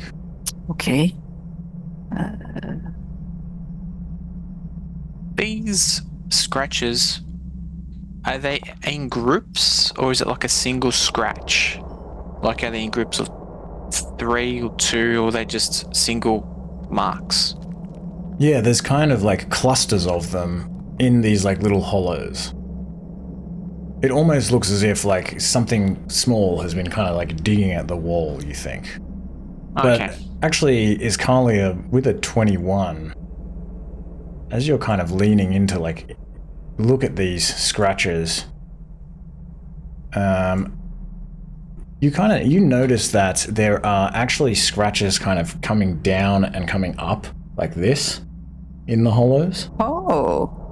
Like the way that they're sort of deeper at the top, and kind of it gives you that impression. So, yeah, maybe it reminds her of like mandibles. Yeah, almost like teeth or something rather than claws, maybe. And like it's become more disorganized down here. It seems as you continue down that there is more and more mess and chaos. And you notice also multiple other places where it looks like maybe there's kind of like impacts in some of the wood. You see like dents in the wood. Dents and cracks and things. Like, again, it looks like some of these support beams and things have been like struck with something heavy. Alright, Monty's going to go up to a dented part of the frame, and he's going to gingerly rest his hand on the frame and see if there's any anger associated with this dented frame. Looking for a psychometric assessment. So you're looking for a specific... I'm looking for anger. So... just trying to work out, if you don't find anger, is that when you get this damage? Oh. No, if the emotion is an intensely like negative thing, like anger you could classify as painful. So if it's sadness or anger, then yes, I could definitely get the damage. Yeah, okay. You don't pick up anger, but you also don't feel any pain when you do Sure. this. No anger, so it looks like something has taken its frustration out of these frames, yet these are not angry frames. As you say that, you hear a noise, a loud, like, kind of crash coming from further down the tunnel. And a moment later, you hear some kind of, it almost sounds like a voice or something, like a sort of echoes up this tunnel. Which way did that come from? Shall we find out? I think it came from down that way. Okay. Oscar's drawing his bow out. Oh, yes. We should make sure we know which way we've gone before we go running off. Are these walls chalkable? Yes, I think so. Okay. Chalk it I up. was going to say I can grab an arrow and sort of drag it behind me in the dirt. The way we've come. There's Okay. there is a lot of like rubble and mess here. It might be hard okay. to like leave like a clear trail. Okay. Maybe the chalk then. Yeah, you can mark the walls with chalk. How much chalk? Did you use up chalk for the Yes. for the dark paths as well? I did. Okay, sweet, that's probably fine. How much chalk do I have? Oh, I have 3 pieces left. Oh, thank you.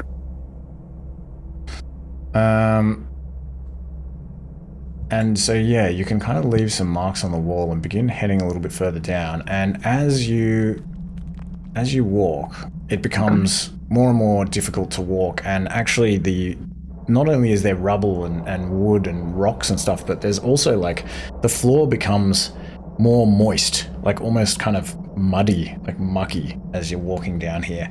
And increasingly, you can hear something echoing up from below. You hear these strange sounds, these kind of crunching, crashing sounds, and also this like weird like yipping, grunting, and almost like like laughter. Some kind of chattering or bickering as well, maybe. Like you think there are some creatures in here or something that are kind of like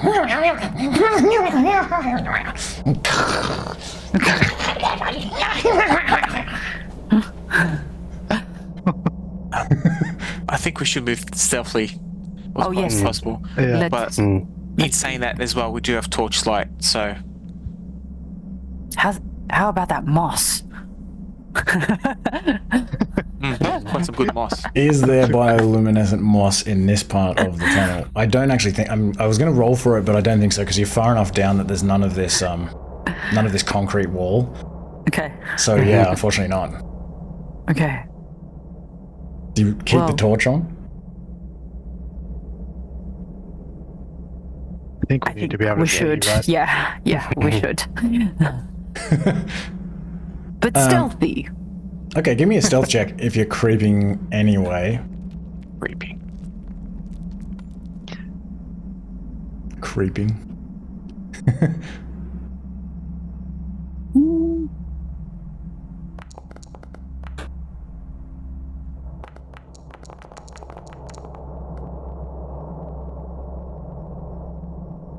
Oh no.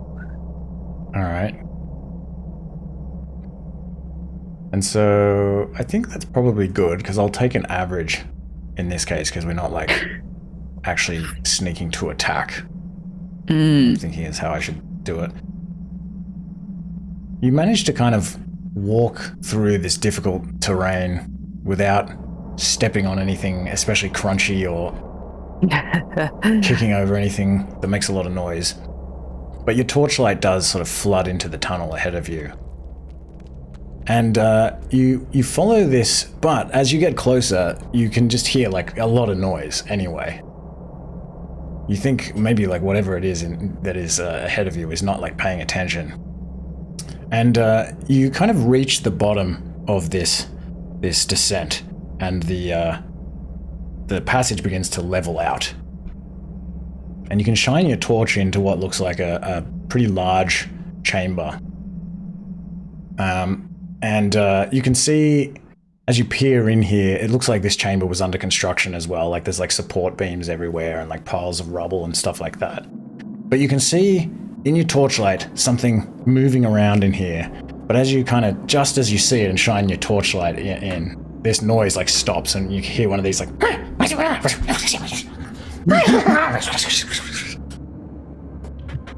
And you can see something moving around in there. If we can hear it, I would like to use Hunt Ray action, which helps me find it in the future with perception checks. Okay. How do I link it? There we go.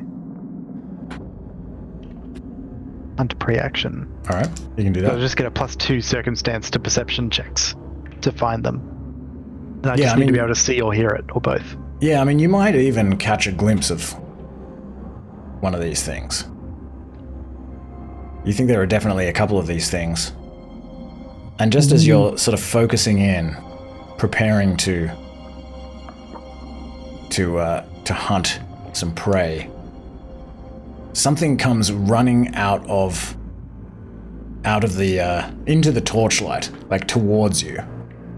It is this squat, little, tiny monster. Just this really little creature with green skin, and it has these big, sort of clawed hands and these big, like, long extended ears, these big, like, beady eyes, and it is like grinning, and it just kind of runs out of this chamber, and as it's like grinning, it kind of opens its mouth to sort of laugh. It's like, and you notice that it has like 2 rows of teeth, like a shark's mouth, and it is also like holding in its hand this little like stone mallet. Ooh. And it just comes like running up to you and just like stops in front of you and kind of like looks among all of you. And then like jumps up and down in front of you, and then like hits the wall next to it like with this mallet, and then kind of runs away again. Stop that. Hey.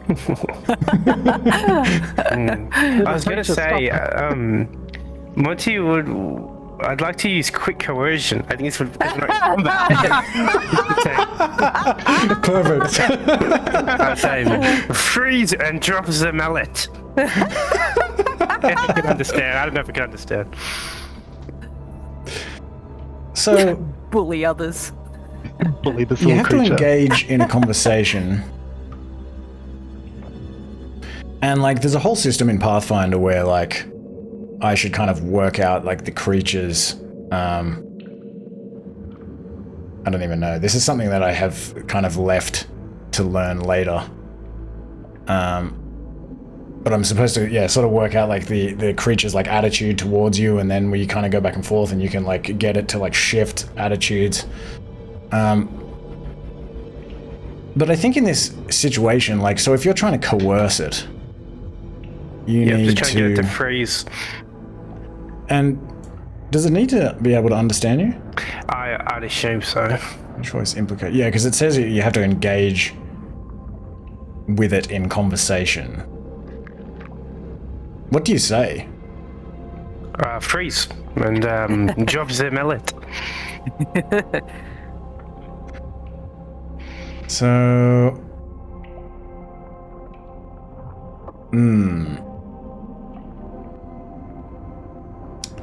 spend some conversation with the creature. I mean, I don't know if this creature is really like, I don't think it's conversing with you. 1 round of conversation instead of 1 minute. I mean, give me an intimidation check. We'll just see what happens. Yeah, sounds good. All right. 24. Woohoo. You kind of hear it because it's sort of outside of your sight a little bit now. Maybe you can still see like its feet. You're kind of standing here like looking into this chamber like this, you know. So maybe you see its feet stop and it kind of like turns around a little bit. But you don't see the mallet drop. And it just stands there for a second. And then you hear laughter coming from somewhere else in the chamber as well. And some more of this kind of talking. And this thing just sort of like jumps up and down again and like runs out of the light again. And you hear another one of these like... And maybe more like... Think these things are going to break through something. Hello, little creatures, do you understand us? They don't reply, they just keep like giggling and chattering among themselves. Is there a check we could do to know what sort of creatures these are? Yeah, you can recall knowledge. You can give me a nature check. Okay. And the DC for this will be 18. Nice. Cool.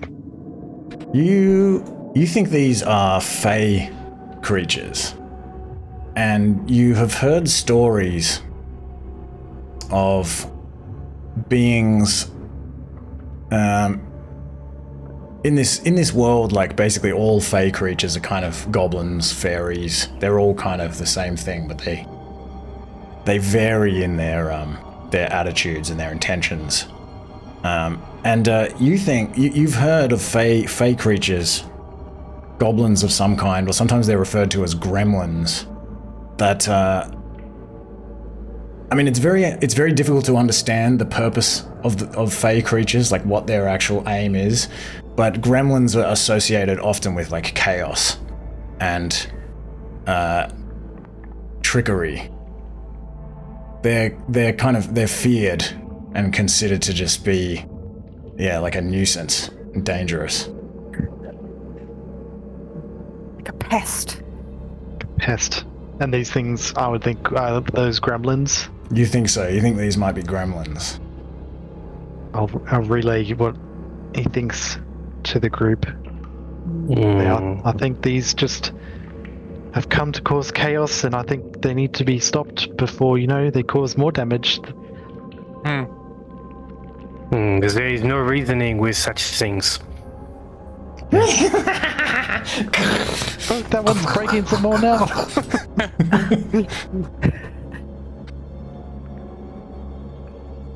Maybe we should see what they do when they're threatened. Well, they are not easily intimidated. So a display of force might be necessary.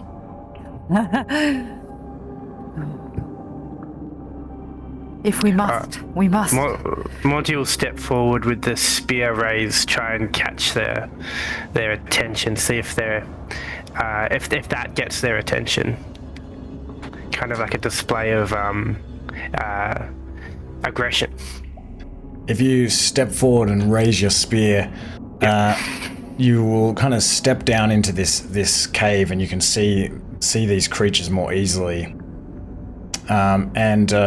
There are, let me see, you see like a couple of them.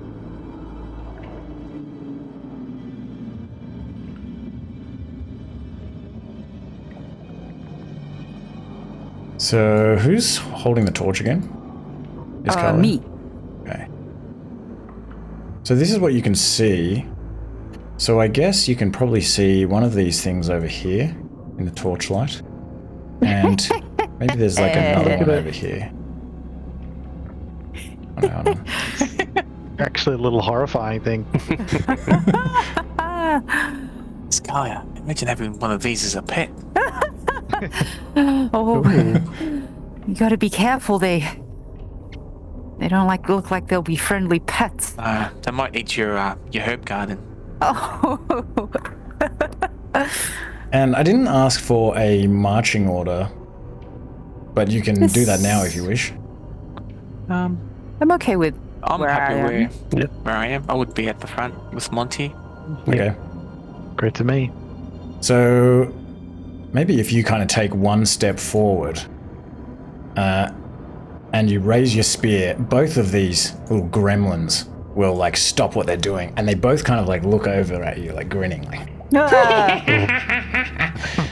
and they then like look at each other and kind of look back at you. It's like they're like excited. They're like they lift these like mallets and they begin like running towards you like Great. So Right. If this is what you want, this is what you will get. We came for a conversation and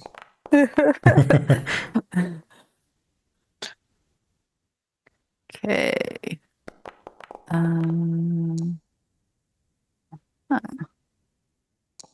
Ooh. what type of initiative is it? Perception?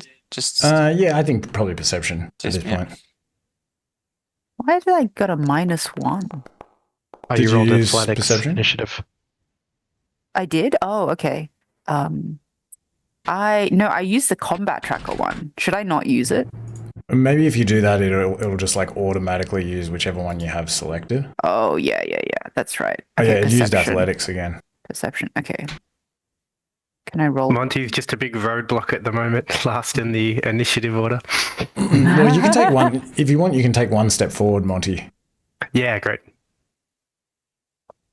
Do you want me to roll again? So what would you have gotten? Um, What's your perception modifier? +6. So you should be 26. 26. I will change it to 26. There you go.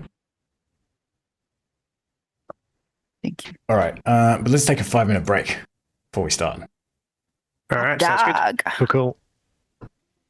Let's try not to TPK.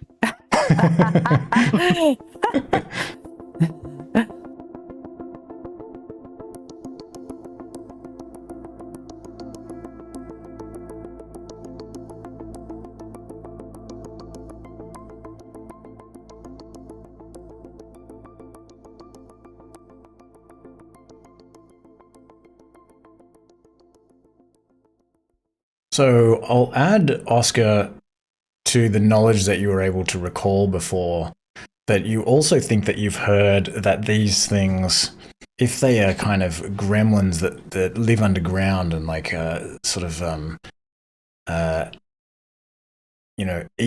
eat rocks and earth and this kind of thing, that you've heard that they might sort of emerge from the stone and can sort of, like travel through the earth. You've also heard that wherever they walk, they leave chaos. They make even the earth beneath their feet is turned to difficult terrain. Also, the saying goes. Oh shit! Yeah, so definitely bad news. We don't want them under our home. All right, Iskalia. What do? You're at the back, holding the torch. I'm at the back. Can I squeeze past? Yeah, you can. There's no penalty for moving through your allies. Oh gosh. So that's an action. To move, yeah. To move. I might go here. Okay. She's perhaps she's gonna throw this dread ampule. Ooh. Actually, no, not yet. She is because she doesn't want to do the first blow. So what's the deal? Does it take you an action to pull it out, or no, it's all in one action because of your feature? Oh yeah, it should be Quick bomber? the quick bomber thing. Trained in alchemical bombs attacks. Oh god, what does that mean? So this is, you interact to draw a bomb, draw a versatile vial, or use quick alchemy to create a bomb, then strike with the bomb. So yeah, so you can draw the bomb and throw it as one action. Okay, good. Draw the bomb and strike the guy at the top, I suppose. All right. Yep. Okay. So that is a miss. Perhaps as you sort of run through your allies and pull out this vial and throw it, it kind of sees you coming and it's and kind of dances up and down and it just jumps in the air as this vial just on the ground. Okay, well, it will still get a bit of damage. All right. 1 mental splash damage. Yes. 1 mental splash damage. Okay. As it lands, some of the energy from this vial kind of wraps around it and it's goes into its brain. It's looks back at you and like raises its hammer again. I draw my short bow. All right. And can I strike it? I think I can. No, I think you've got to draw your bow. You can notch an arrow and shoot it as one action, but it'll take you an action to actually draw your bow. Yeah. Okay. Well, I draw my bow. All right. Varia. Varia is going to move forward and take a aggressive stance next to Monty and say, "It's time to rid this vermin," and just ready an attack and like take out his claws. Okay. So it takes 2 actions to ready? Good question. I think it does. But, I mean, you don't... That's all I wanted to do. Yeah, okay. Sweet. So cool. Just if anything comes into melee range, you'll claw? Yeah. Okay. Correct. All right. As this one kind of lands back on the ground and finishes like shaking its head as this dread ample energy has kind of passed into its mind, it's actually a murky purple gas. It kind of like claws away at this gas and like raises its hammer, and it's going to point its hammer, strangely, just above your heads, Vario and Monty and Iskalia. And it just lets out something in another language, you know, like... Can I use nimble dodge? Sorry? As a reaction. Can I use nimble dodge? Yeah. How does that work with readying an action? Like, can you still use your reaction? Oh, okay. I guess, yeah, I don't know how that works. Like, because even if you use your actions... I feel like you can... Because it's a reaction. Yeah, so you can use up your reaction, but then you're no longer holding. You're no longer readied. Okay. Yep, that's fine. I'll do that. Okay. This, like... Basically, just this sonic energy will just kind of go, like, out from this hammer. More energy than you expect to come out from this, like, tiny little gremlin thing. This energy will just kind of up towards the ceiling above you and just erupt above you. Like the whole like chamber will shake as a bunch of stones and rocks and things fall on you. So this essentially this is a spell, but it's not targeting you with the spell. So it's just a bunch of debris is going to fall on you, maybe some like pieces of wood and everything. So can Iskalia, Vario, and Monty, let me just see if this thing gives me a... It doesn't specify an area. So yeah, I'll just say the 3 of you, can you give me a reflex save? Is it possible if I could retcon the nimble dodge? It was stated when a creature targets you with an attack. And you mentioned it was actually targeting the cave.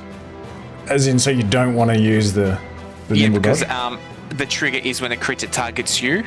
Yeah, that's cool. With an attack, yeah. Yeah, that's alright. I'll just do my reflex save.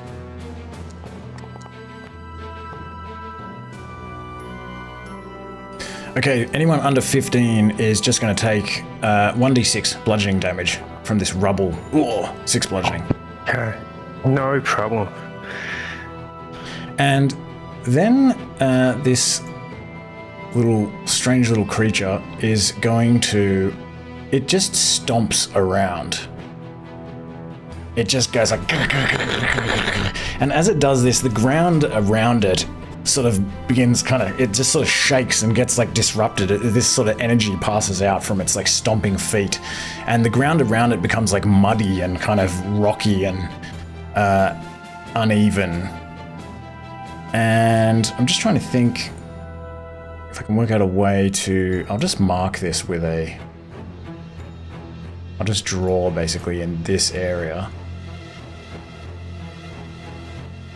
This area is difficult terrain. You can just tell from looking at it, basically.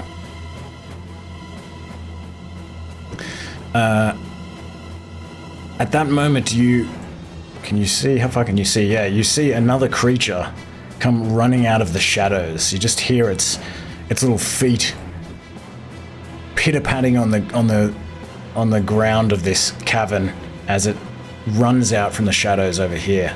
You see that there's another one. It's gonna run, I think, to here.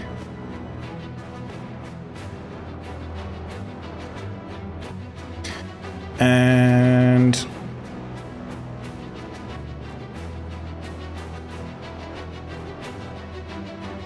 what's it gonna do? It just begins like swinging around this hammer that it's holding. And it's essentially just going to also like ready in action. Okay, Oscar. Okay. I did hunt prey before, but I don't know which one it is. That one specific creature it would have targeted. Yeah, I feel like it was either one of these two. So we'll just go 50-50. Sure. It is the one at the top. The one that's in the top. Yeah. Okay. I don't have a clear shot at him, do I? With Mario, everyone's in the way. Okay. I'm gonna send Bucky to do his flyby maneuver,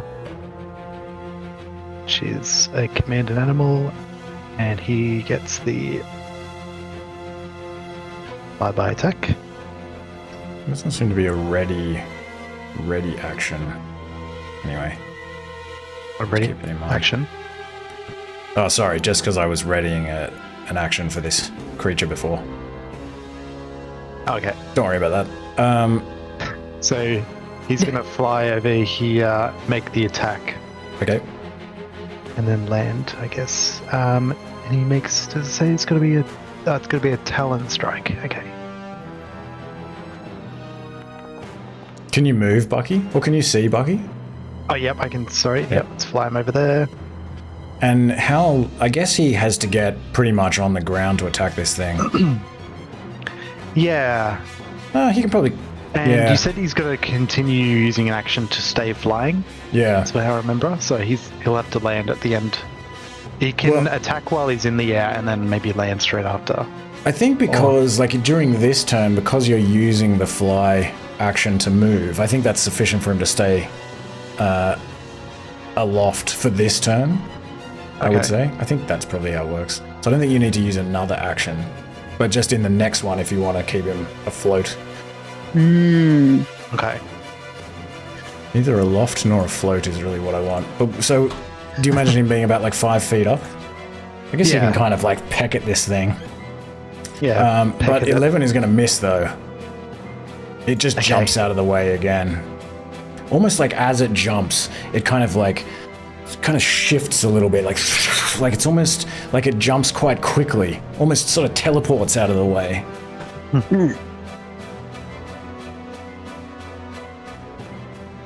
All right, I'm just going to make a shot at this one over here, the bottom one. Okay. With my longbow.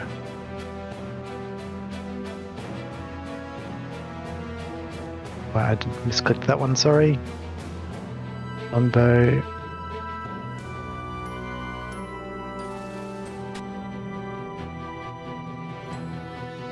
And strike. Yes, that's a hit. Beautiful. Let's do some damage. Maybe this one is like, it's like pointing at Bucky and it's like laughing, like it's like distracted at like Bucky like missing to peck this one in the eye. It's like just as this arrow just like hits it in the ankle. It's like Nice. Hell yeah. Oh, and I forgot I've got hunted shot, so if I could make that first shot the hunted shot action instead, which is just 2 shots. So I can shoot once more. Sweet. With the multiple attack penalty of 1, and that's that one misses. Yep. Okay. Just both of them. Yeah, like one hits its ankle and the other one just right next to it, like. All right, Monty. Okay, I'll start with a defensive advance into combat. So it'll raise my shield and move here. Is that going to trigger anything? Yes. Well, I think this thing would still be occupying a 5-foot square. It's tiny though, so maybe it wouldn't.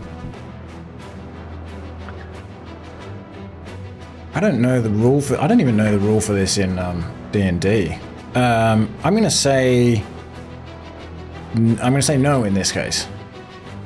Okay, so I can still hit. I can still hit it, but it can't hit me back from here. Oh yeah, that would be the consequence of that, wouldn't it? Yeah, for now. Sure. Okay, so I will use my strike, which is part of the defensive advance. All right.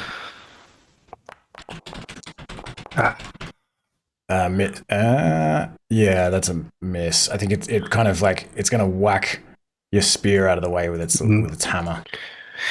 Okay, so that was 2 actions for defensive advance, and then my last action is going to be something called Shield of the Spirits, and I'm not sure how to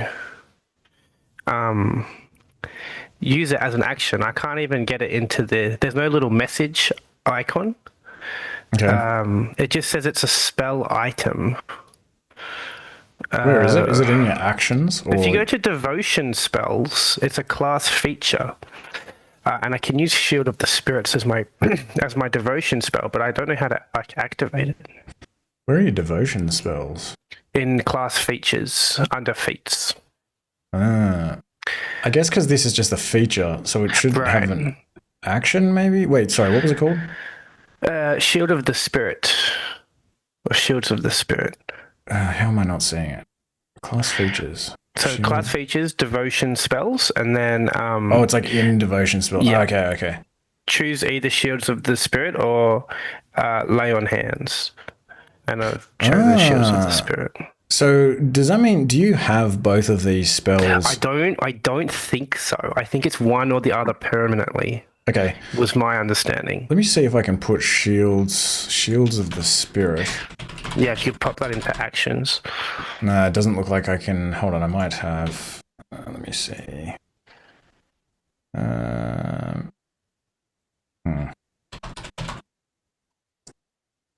Was it shields plural? Shields of the Spirit? Yeah, it is plural. Yeah. Okay, here we go. Nope. Oh, because it might need to add it by going add spellcasting. Oh, my goodness. Shields of the Spirit. I don't think I can just drag it in. Hopefully the wait is worth it, everyone. It's for you guys. Nice. Is your... If you click on add spellcasting entry... well, okay, let's come back to this. I think we can probably just... I'll just try to... Actually, I can copy and paste this as well. Oh, you can have a look at it anyway, can't you? Because you can click on it in that feature. Yeah, I can just say what it does and we can just keep it in mind. Will that work? Yeah. So everyone in my 15-foot radius, which you can see on the map, if you're in there, you'll get a +1 bonus to your AC. Oh, and nice. every time an enemy makes an attack, they will take 1d4 damage, even if they miss. Hey! So what does that look like really as you activate that aura? I think as I've raised my shield, kind of like these dark grey projections, almost like ghosts, kind of emerge and duplicate out of the shield, and then start spinning around the 15-foot radius, like little spectral shield ghosts ready to intervene at any given moment. Awesome. Ooh. Nice. All right. Okay, so as those little ghosts kind of emanate out around you, this thing is going to let me see. Okay, it is going to try to... Okay, so you can't see what is happening just yet. I'm going to make a stealth check. I'll just do this so everyone can see it. Okay, I think that's going to pass your perception.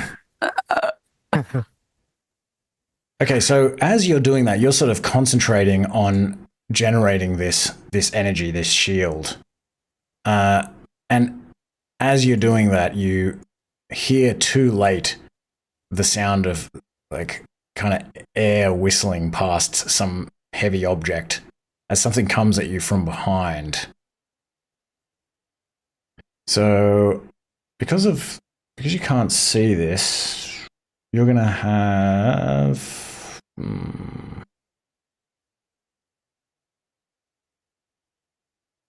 let me see. You're off guard to this creature. So you have -2 circumstance to AC. Mm-hmm. Okay. And this creature is going to sort of become visible as you just feel this like heavy hammer just like crash into your sort of God. Like this thing is like tiny, like actually maybe you just feel this thing like climbing up your back even. you hear this like the whistling sound that you hear, you think it's like an object coming towards you, but then you realize it is actually a creature like whistling like and it like climbs up behind you. You're like, what the fuck? And this thing just like hits you in the back with this hammer. All right. Okay, how do I make this thing crit?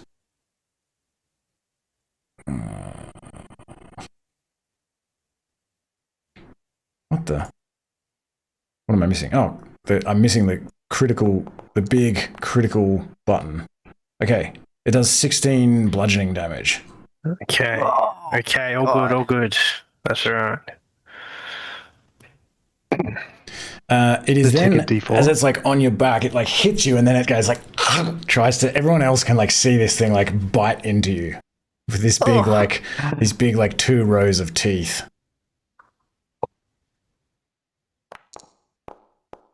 No. Awesome. It just kind of, its teeth just like scrape against your scales.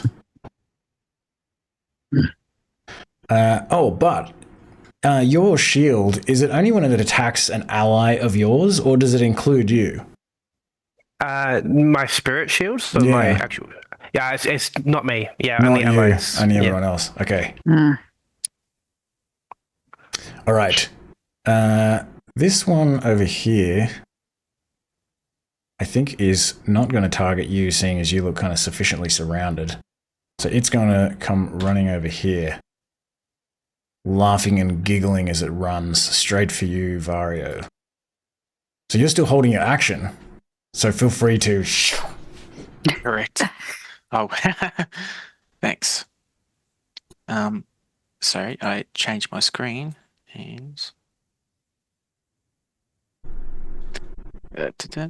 claw attack.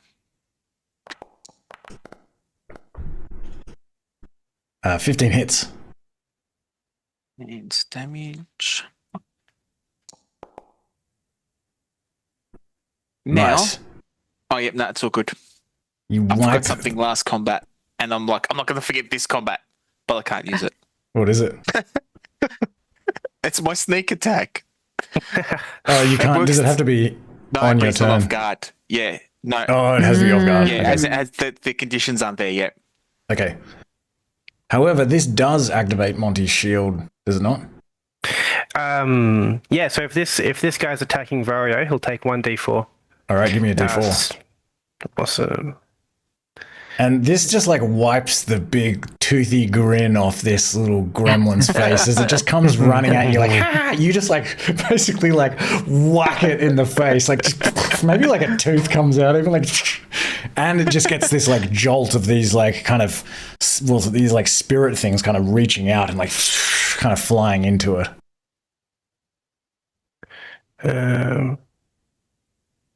Okay, I'm having trouble rolling that. Sorry, I don't know why it's not letting me. Oh, that's all right. I'll If do you, it for you. do you mind doing it? What was it? Just a D4? Just a plain D4. Yep. D4. Ah. Oh. If you'd rolled it, it would have been a 4. Okay. It's Kalia. Okay.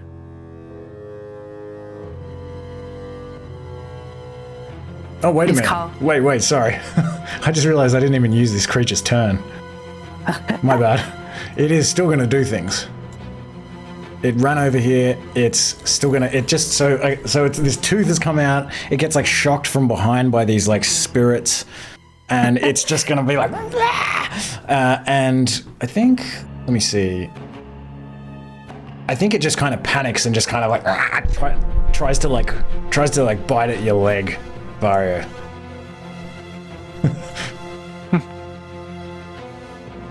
Ah. Ooh, okay. Actually, You can still do it. no, that's okay. I was very close. I still didn't make it though. Okay. So just 5 piercing and bludgeoning. Like when this thing like bites into your leg, you just feel like the force of this bite. It's just like it has extremely powerful jaws for something that's so tiny. And I think So it's is just... It's not 10, 5 each, or is that 5 in total? 5 total, I think. It's 3 piercing plus 2 blood. Oh yeah, true. Yeah. Okay. It is going to... It's just like gnawing on your leg as you're trying to like kick it off. It's just like... okay, that one doesn't get you. Maybe you can kind of shake it off. Okay, here's Kalia.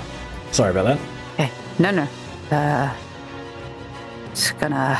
Be careful that bite, Scalia. Oh, yes. It's kind of... Nasty suckers. She's gonna aim at the guy that's behind Monty All right. with her short bow. He's basically like on Monty. Why? My short bow sucks. Okay. Actually, I just recalled that, like... I feel like, does a tiny creature have to actually occupy the square? Don't worry about it. I feel like I read something. Oh, man. 4 misses. It's still just like clinging onto Monty's back and you just... This arrow just flies past it. I'm gonna try again. I moved, I shot, I'm gonna try shoot again. Okay. Tiny Oh my creature. god! No chance. Unlucky. Interesting. Okay. And so, what were the rules for arrows again? If you miss, you can keep the arrow. I think it was. Ah, okay. So I've missed all of them. Okay. Vario. He's gonna stare down at this little creature using intimidating glare. All right. Let me just I just adjust try- something. Yeah. This creature is here. This creature is here. Because apparently they do have to like share the square with you to attack. Sorry, continue. Okay, he's gonna like, as he's wrestling with him on his leg, trying to kick him off, he wants to use his intimidating glare, like stare at him and like hiss and like growl at him, like. Like you're like looking down at it. It's like looking up. You're like, yeah. So I'd like to use that feature. I'll just. That's an intimidation check. I think you can demoralize one. That also strongly suggests that you would be able to hit it from 5 feet away, but it not you. I can't find an answer to that question quickly. Anyway.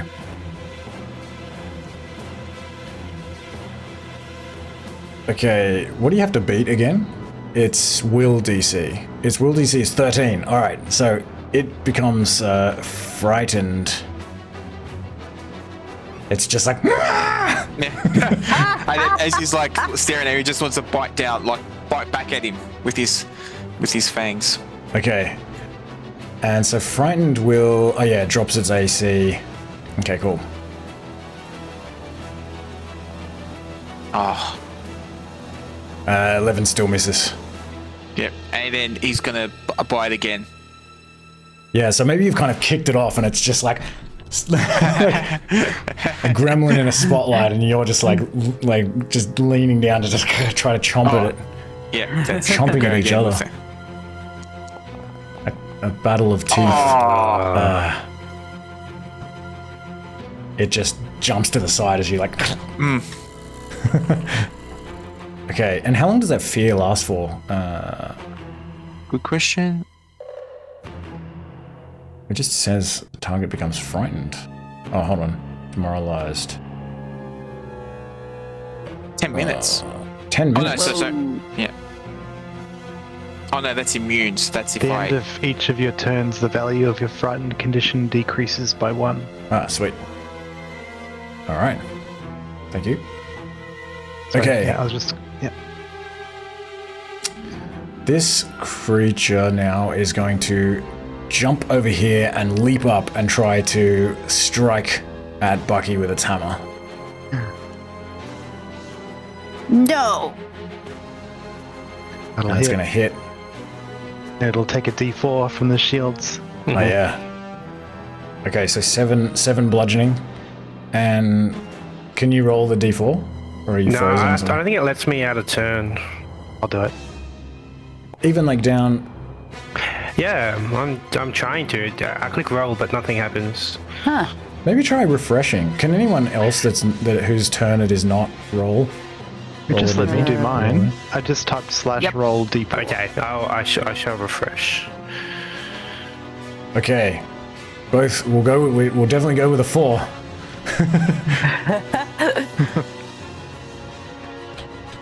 Alright. Okay, Wait. let's move Bucky. Yeah, okay.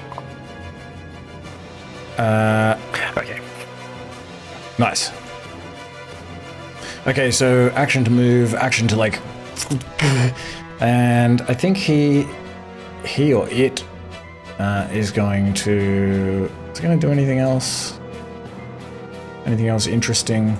I think it's just going to go for another strike with its hammer.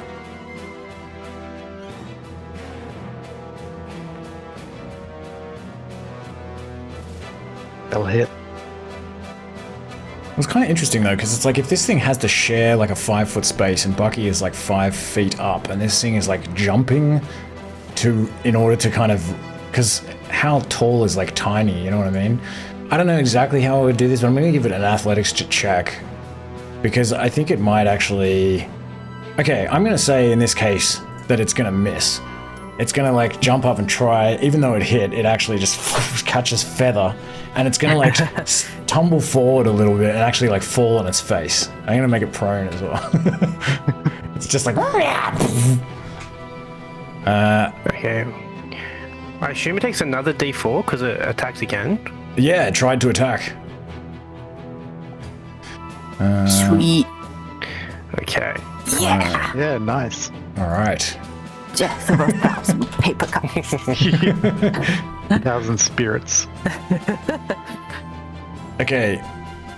This gremlin over here is going to... It just goes like... and like throws this hammer at Monty. Okay.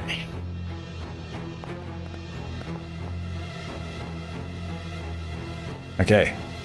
That'll do it. 22 hits. Not too bad. Okay, I will use my reaction here, Okay. and I will use my shield block. Come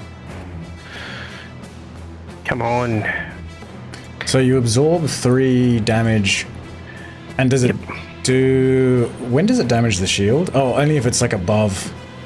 Yeah, then I can distribute hardness? the HP between myself and the shield. Okay. So bear with me. I think I'm having connection issue. Okay. Shield block. There we go. Okay.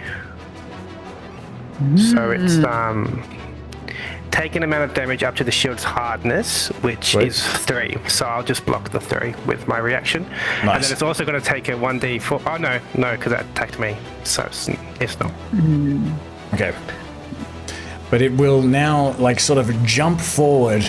It's going to do a little somersault in the air even. It's just like, jumps, it does like a somersault in the air, and it grabs the hammer as the hammer is kind of falling off you, having hit your shield. Like, it just grabs it. It lands on the front of your shield and, like, grabs the top of your shield and tries to down over the shield. Cool.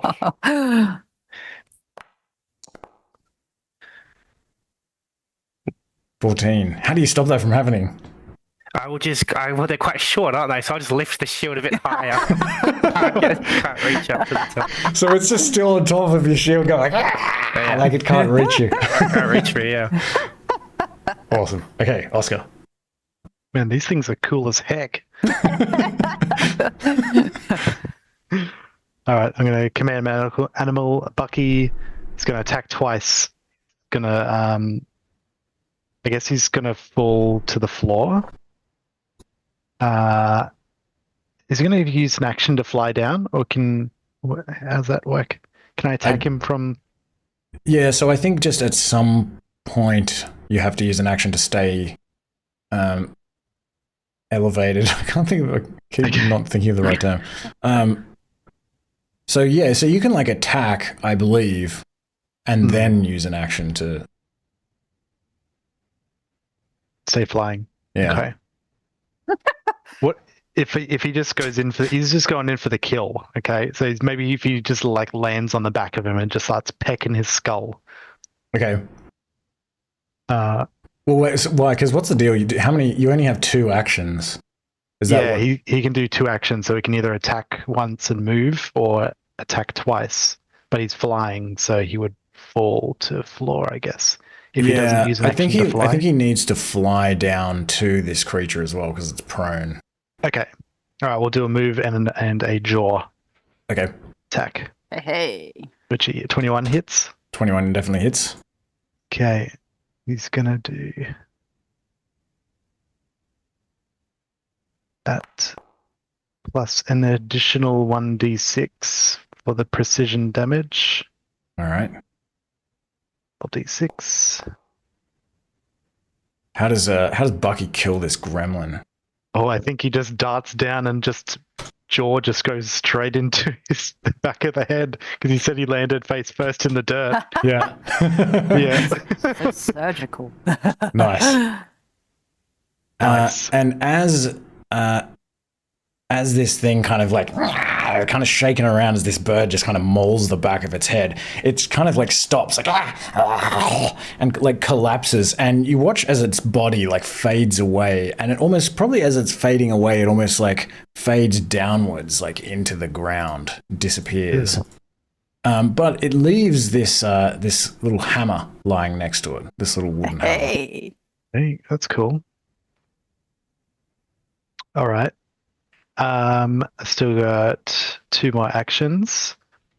So I'm going to make a new quarry I'm going to go for this one that looks savage. It's attacking Monty.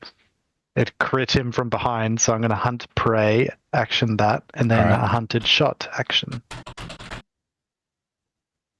So let's make 2 strikes against that one.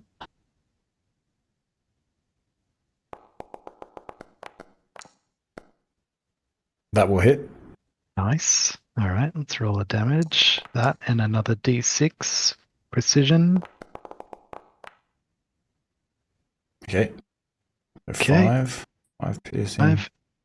And then I'll make another strike.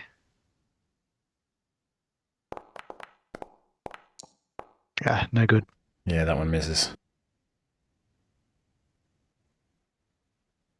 All right, and that's my 3 actions.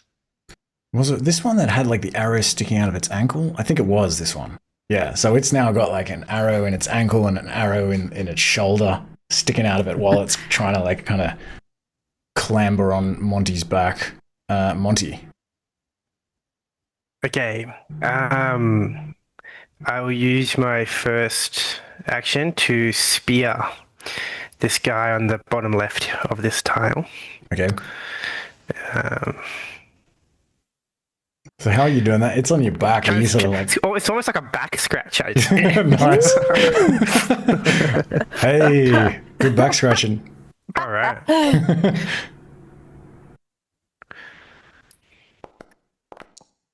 Oh, that'll do it. Oh. It's like Damn. you kind of aren't even able to see this thing. You just kind of go for your best shot with the spear, and everyone else just sees this spear just go straight through this thing's mouth. It's just like about to bite you again, and you just like and it just like skewers it, like goes all the way through it, and like sticks out its little butt. And it just goes like limp, and just like all of a sudden your spear is like heavy because it's just like hanging off your spear, but it only lasts for a moment because then this thing kind of like fades away and disappears. Monty will just kind of peek over his back and go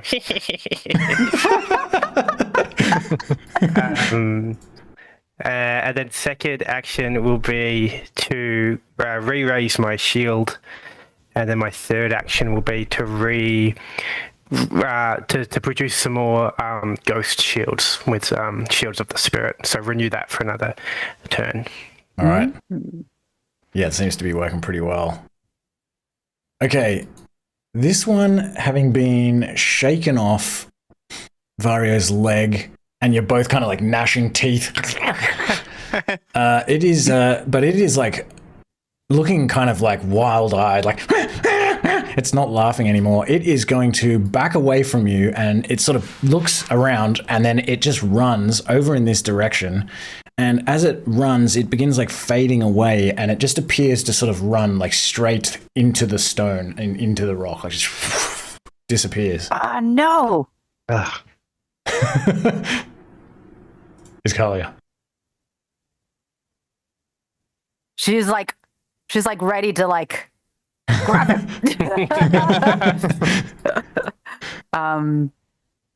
Yeah, okay. Well, it's like runs over here, and okay, it's gonna aim her stupid short bow.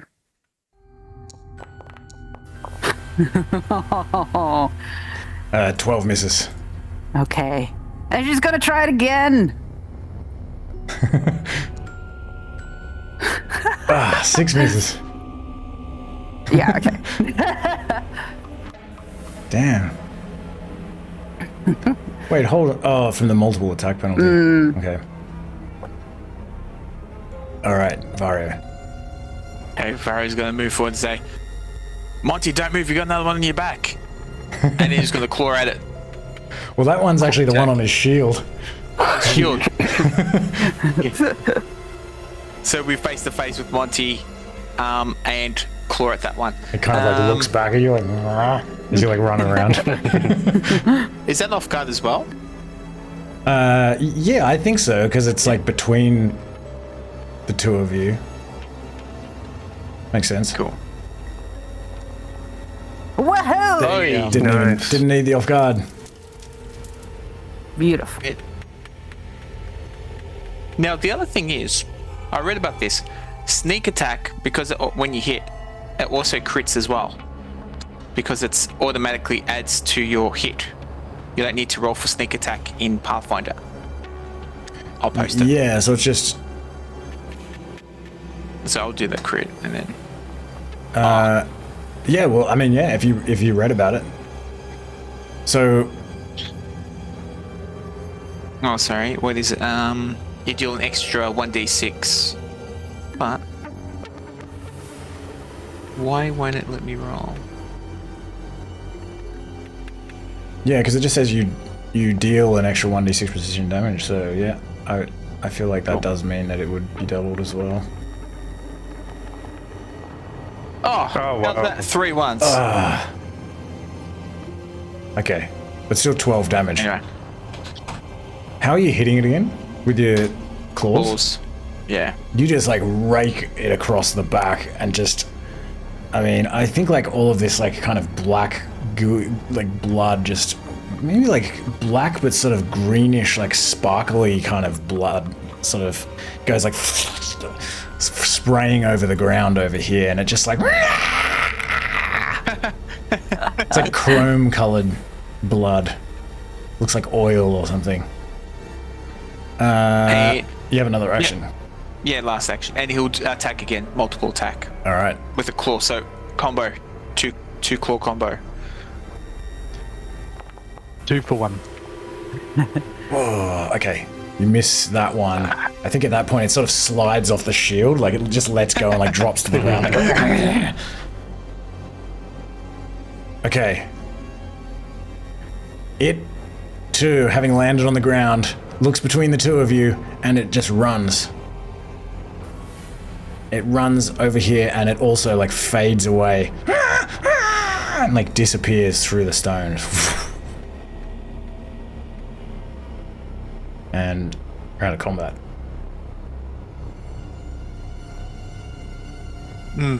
Hopefully we've done enough to scare them off. Yes. Hopefully. I wonder if they were the only ones. Wonder if they stole our treasure. That is a good thought. They could just go straight through the earth. But they didn't use arrows. But there could be ones that do, I suppose. Monty, how are you feeling? Oh, I think I held my own a bit better in this fight. Yes, I you am did feeling so quite, well. Proud of myself. I'm proud of the team, of course. Thank you so much for your very noble shield. Oh, this is okay. This is a blessing from my god. Wow. It is the ghosts of past warriors come to aid us. Very useful. The shields of shield ghosts, the shields of past ghost shields of past warriors. Is what I am trying to say. I saw They're a still very knock around strong. that gremlin that was attacking Bucky there. Well, speaking of that gremlin, it dropped this. Can I hold up the hammer? Oh, wow. Yeah, I'll put I it. did not like the way they laughed at me. No. There is a hammer in your inventory. It's trying to think like I think it to you is it seems to be a mundane hammer, but it's just beautifully crafted. There's these kind of spiral patterns sort of carved along the handle or the hilt, and also probably on the stone, etched into the stone head. But otherwise, you don't. It's not like you don't detect anything immediately when you pick it up that would suggest that it's magical, just because you know these creatures possess some magic. Well, perhaps this is a good chance to do some more healing, and perhaps we can see what else is. If we can perhaps track the scragglers further down.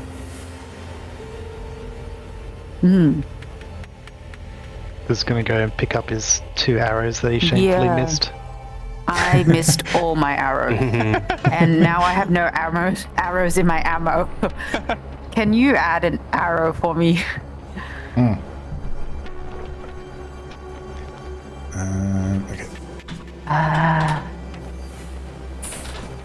1, 2. I think I had 5.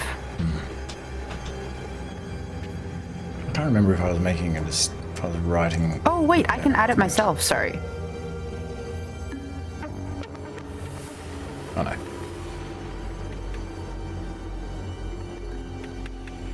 Nice. Cool. Is this chamber... Is there anything in particular about this chamber, or is it similar to all the other chambers we've seen so far?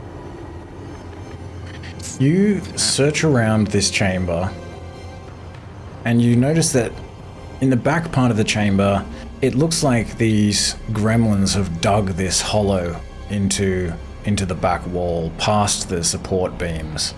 And there is this pile of wood and rubble there, and you see something sticking out of this pile.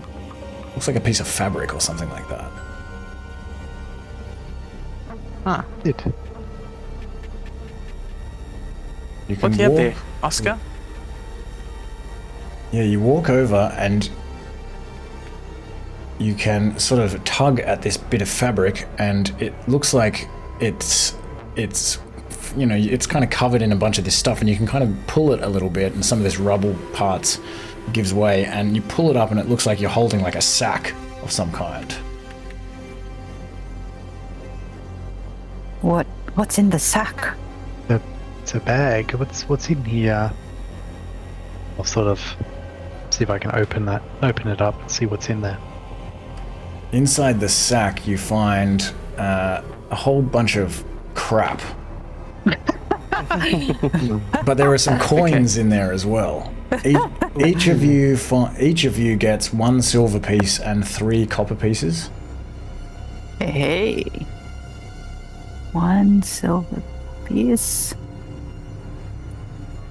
You also find a single uncut obsidian rock. Ooh. You find a sack of half-grown vegetables.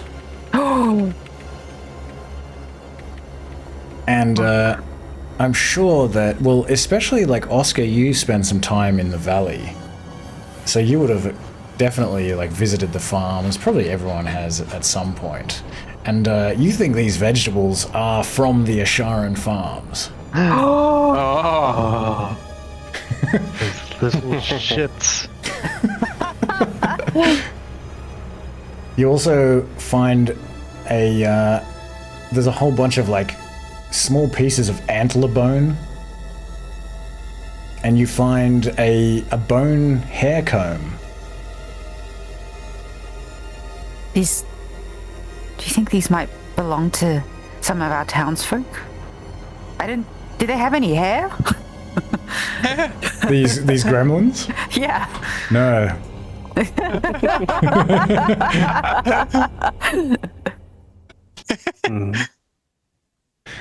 It is okay with everybody. I would like to hold on to the obsidian rock if that's okay.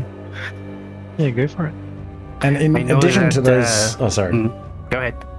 I was just gonna say, in addition to those things, you also find these things: a jar of fingernail clippings, a clay mug, a bone necklace, a wooden bead bracelet, a silver necklace, which looks to be more valuable than a lot of the stuff in here, a bag of dried lichen, a pouch of dead insects, and a bottle of wine, like a clay amphora basically, and you can kind of like take the cork off and sniff it, and it smells like alcohol. Can we put these items in the party stash, or do we need to carry these? You gotta carry them. Okay, yeah, I was just trying. May Yeah. I have these dried Fingernails? Yeah. Yeah, of course. Oh, Have them. oh, wow. That's just so kind of you all. You know how much We I love insist. fingernails. Thank you. She will take the fingernails, but she will say, may I have the lichen and insects? Maybe we can go 50-50 on the insects. Oh, yes, of course. No, you can... Please, take the insects. No, I had no plans. I thought... I didn't think of them as food. Yeah. I always think of them as food. You can add the insects to your inventory as just a ration if you wish. Yeah, please. Thank you. And I think otherwise, like, most of this is not going to weigh too much. Probably the half-grown. Is it? Maybe there's kind of two. Maybe there's like 2 sacks. One of them has a bunch of stuff in it, and the other one has these like half-grown vegetables. So the half-grown vegetables will probably have like some bulk.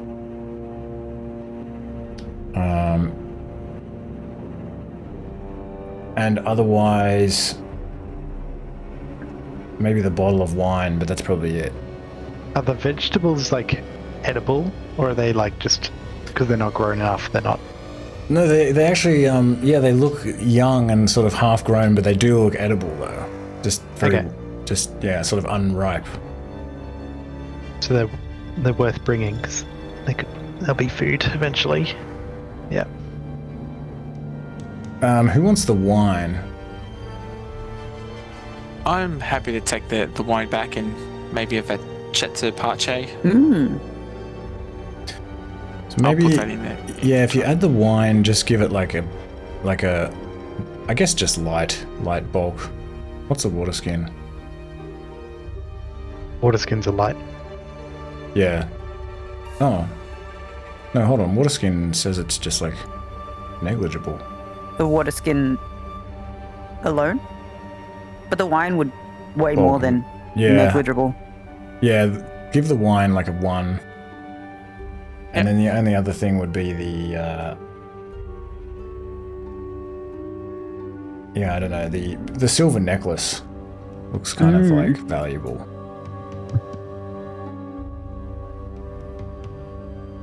I'm happy to carry it if no one wants to carry it. Yeah, you hold on to it. But looking around, you don't see anything else. It looks like this chamber just terminates here. And you think probably the original ant insectoids that were here they intended to build further. You can see from all of these kind of support beams and everything. But yeah, you don't find anything else. And you can continue to search through these tunnels, keeping an ear and an eye out for more gremlins as you go. You go all the way down to the bottom where the princess's throne room is. And beneath that to where there was like a small area below the throne room where there was treasure hidden. You also find a trapdoor near the throne, which you know about. You know that the 4 founders explored it before leaving Ashara, and the reason that you know about it, so this trapdoor is it leads into this tunnel that's like about a kilometer long, which sort of ascended sharply and led to the south and opened up in the middle of this cluster of trees in the forest. And the 4 founders ensured that the tunnel was filled with clay and stone and rocks, both at this end and at the forest end. And when you have a look at it, it doesn't look like it's been disturbed. It's still thoroughly filled in. You don't think that these gremlins used this tunnel or that anything else could have. And that's pretty much all you find. You can't find anywhere else that these gremlins could have gotten in. There's no other signs of entry. But you have identified several places where it looks like these tunnels are going to collapse, both due to natural processes and the interference of these fey creatures. And so it probably takes you another hour to climb back up to Ashara, and you emerge from the sinkhole at around midday.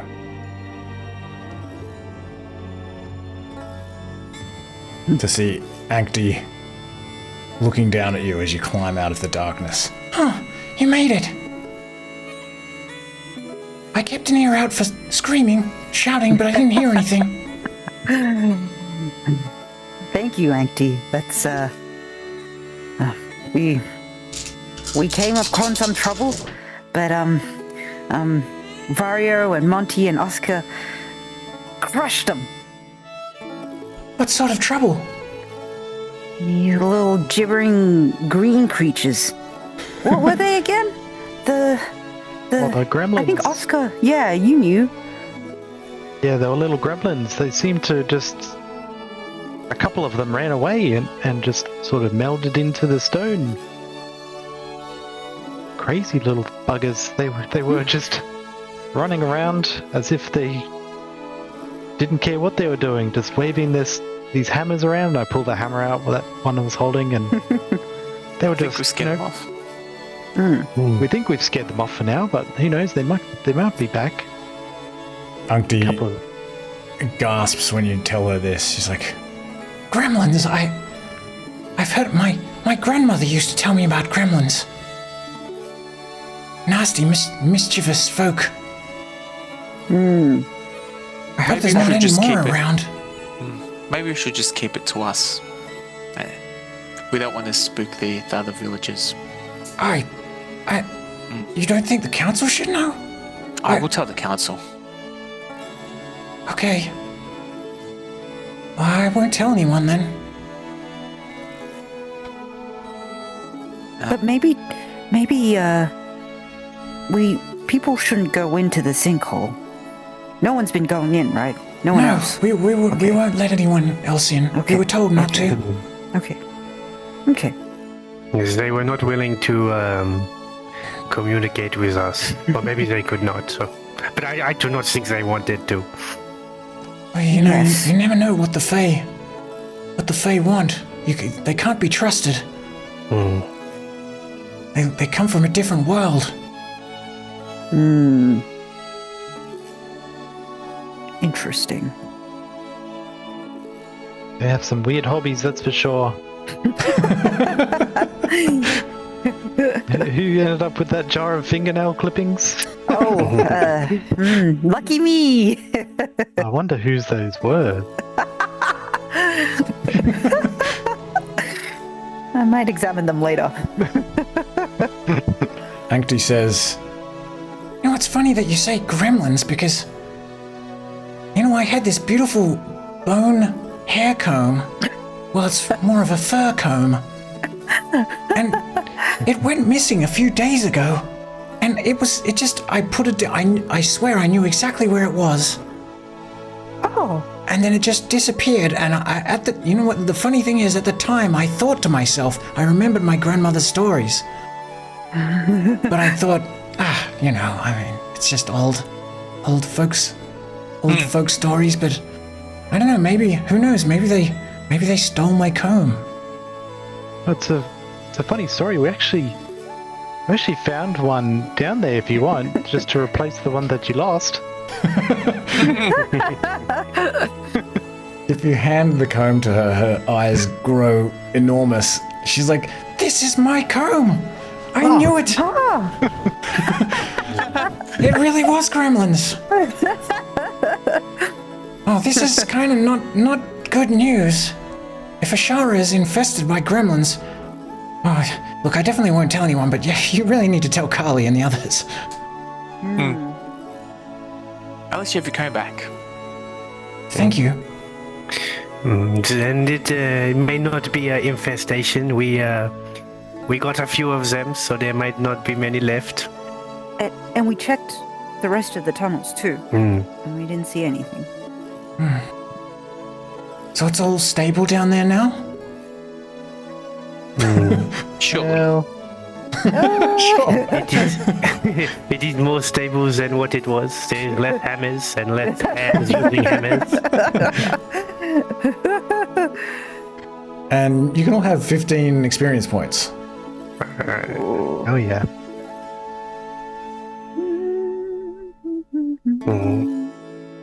Yes, I think there is a bit to discuss with the council.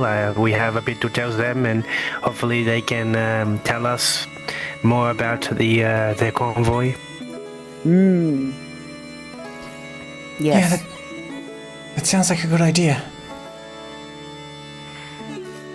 Oh, one more thing is, did anybody lose Obsidian Rock, or is it up for grabs? Not that I've heard. Well, forget I said anything. I'll ask around.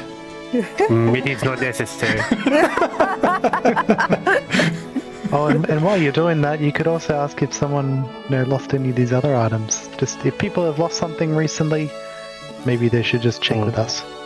She kind of sees the jar of fingernail clippings. She's like, ugh. I mean, it's not a clear jar, so I guess you have to kind of open it and look in it. It's like, oh, gremlins. There's a few other more valuable things, but I don't want to say, hey, is anyone missing, for example, a gold ring? And everyone be like, oh yeah, I lost a gold ring. It's mine. It sounds like something Sherman would say. Yeah, don't show Sherman. Do you show her the silver necklace though? No. That's why I'm saying, like, if someone has lost something, they can come to us and be like, hey, have you found this item? And I'm hoping if someone comes up and says, have you found a silver necklace? And, like, describes the item. Okay, she says, yeah, okay. I'll let anyone know that they can go to you if they've lost anything, but they have to state what they've lost. Good idea. And we didn't take the things. Just maybe if you can say that so they don't think we have Right, but I stolen can't tell them it was gremlins. So, what do I say? You keep it vague. Just say it was found in the tunnel. You do not have to go into specifics. Okay. I'll try.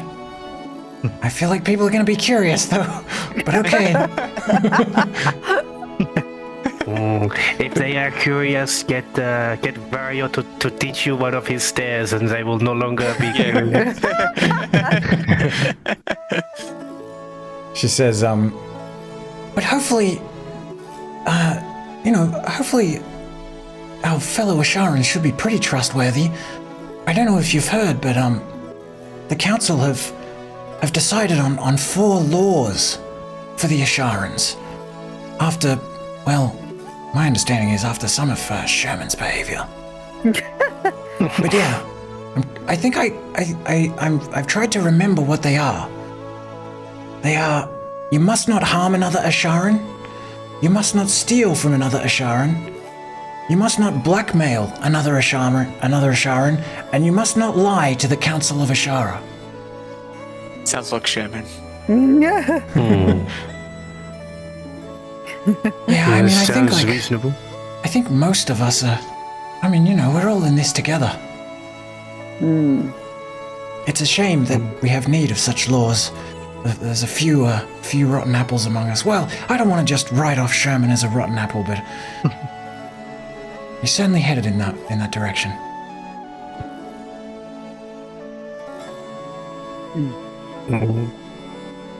Yes, I think it is a safe space to say such things. We are not fans of that tortoise man either. And you know what? Between you and me, lobster is disgusting.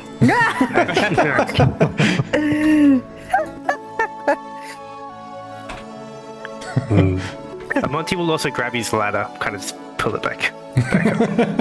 alright. Shall we discuss with the council? What do you guys think? Yes. Yes. To the council. See you later, Ankti. See you later. Goodbye. Yes, we need to reinforce this. Vario will be saying it to his colleagues quietly. We need to reinforce these tunnels as quick as possible. Get the foresters down there. This is true. Where's the transport gone? The transport? Yeah, the instant transport. Oh, me teleporting you across the...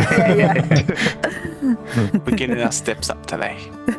As you walk through the town, you also look, over to the sort of southwest, and you can see this.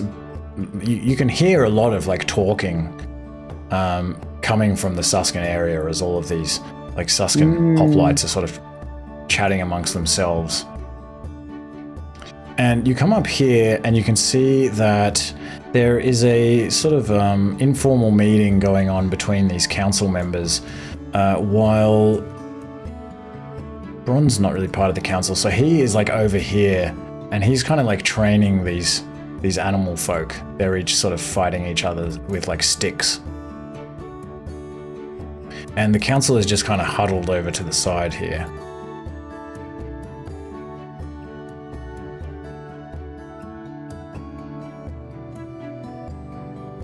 Excuse us, we do not mean to impose. Do you guys have a minute to discuss some findings? They'll kind of turn to you, and Carly will say, "Yes, of course. Did you go down into the insectoid tunnels?" Yes, I think it was a great success, to be honest with you.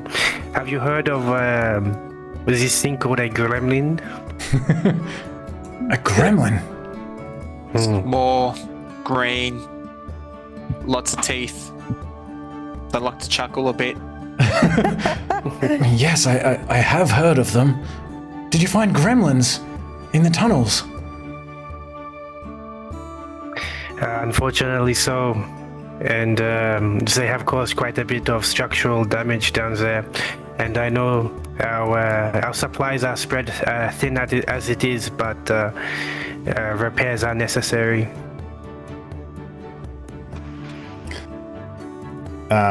Jefferson, just this like tiny brindle-furred mousefolk, says like, oh dear, gremlins. Oh yeah, I'm sure it is. Very, yeah. He like turns back to the council like, we're gonna have to fill in those tunnels as soon as we can. And Umak is like, this like sloth folk is like, but how are we gonna do that? It's gonna be an enormous effort, and we're already trying to ramp up our efforts on the wall. And Razi's like, we can't have the ground falling out beneath our feet while we sleep, or in the afternoon when people are on their way back from the farms. I don't want to lose my house. Maybe if we can send in the team, we're happy to escort them to reinforce the tunnels. Well, we decide to. Carly says, that's okay. We will discuss how we should best kind of divvy up the workforce to deal with all of these issues. You have done well, though. I really appreciate your help. We did try to rid some of the vermin. A couple did get away as well, so we thinned the numbers. Hembe, the hippopotamus folk priestess, says, it is concerning, though. Hard to know why the Fae would be here, and often gremlins are difficult to get rid of. I wonder what they want. It was very difficult to garner anything out of them. They just go and they just hit the wall. They do not care. With the little hammers. Yes, they're wretched little creatures, as I've heard. No use talking to them, probably. Unless there is a more powerful Fae that is in charge of them, perhaps. Well, to be fair, they did communicate in a language, so it is possible. But who speaks Gremlin? Not me. Oh, maybe the Lexitor. Maybe he would be the most likely, perhaps. But I am doubtful. I was thinking as well, Carly. Forgive me if I speak out of turn, but please. Our hill fort is in dire need of resources, and particularly timber. This is clear. There is defense, and now there is the reinforcement. And I do not know very well, but perhaps a civilization who is adept in timber and wood. Well, it could be the beavers, the beaver folk. And I don't know what our relationship is with them, but perhaps we could do some kind of negotiation to aid our efforts. I am not sure how much if they have a surplus of such things. Yes, well, actually, Epitropos Barotus came and spoke to me only about half an hour ago about this very matter. It seems that is one of the reasons they are here, is they intend to go and attempt to subjugate this Timberfen. I do not know if we should interfere. How could we? They seem very large in number. Even if we wanted to.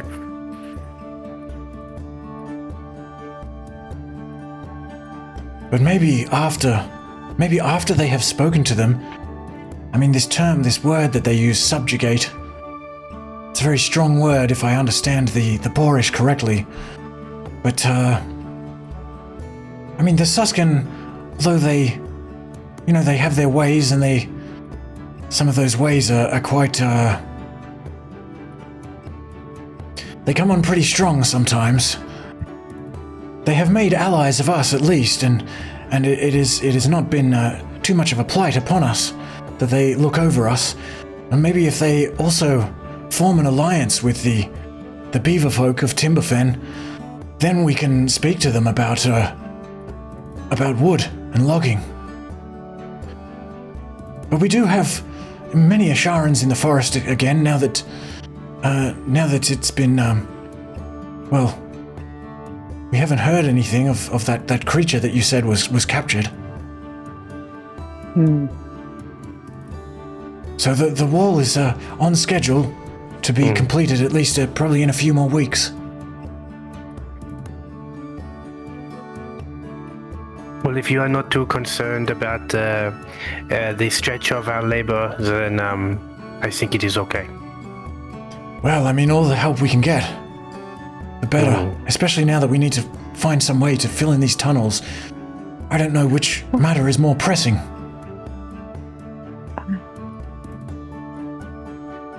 That is certainly above my pay grade. I don't know about you guys.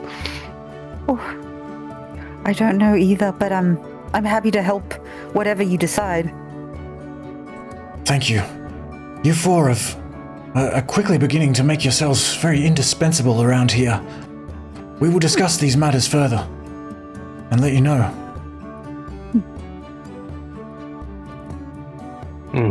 Does this convoy intend to stay in Ashar for very long, or are they on their way? I believe that they will essentially make this place their base for the time being, and I was a bit concerned about how they're going to eat, but I didn't get a clear answer. Yes, I do not like the sound of that. No. But apparently they saw the Ekin, the Echidna folk, Ismail, on their way. He did not come back with them. And my understanding is they were already on their way here, from Megrathea, from the giant ruins that we once called our home. They were on their way here already. They ran into Ismail along the way, and he is still there, speaking to the Eparch. So I don't know what more might come of that either. But yes, from my brief discussion with Barotus, it seems that they are here to stay, or at least they'll be kind of going in and out somewhat until they, I don't know, sort out this situation with this Timberfen. Their main objective is they want to find I've gone blank on there. They want to find Heronhold. Didn't you say that you did see some sign of the heron, Monty? Yes, Oh, look, I don't know if my eyes deceived me, but in the Romarian civilization, I thought they could be in cahoots.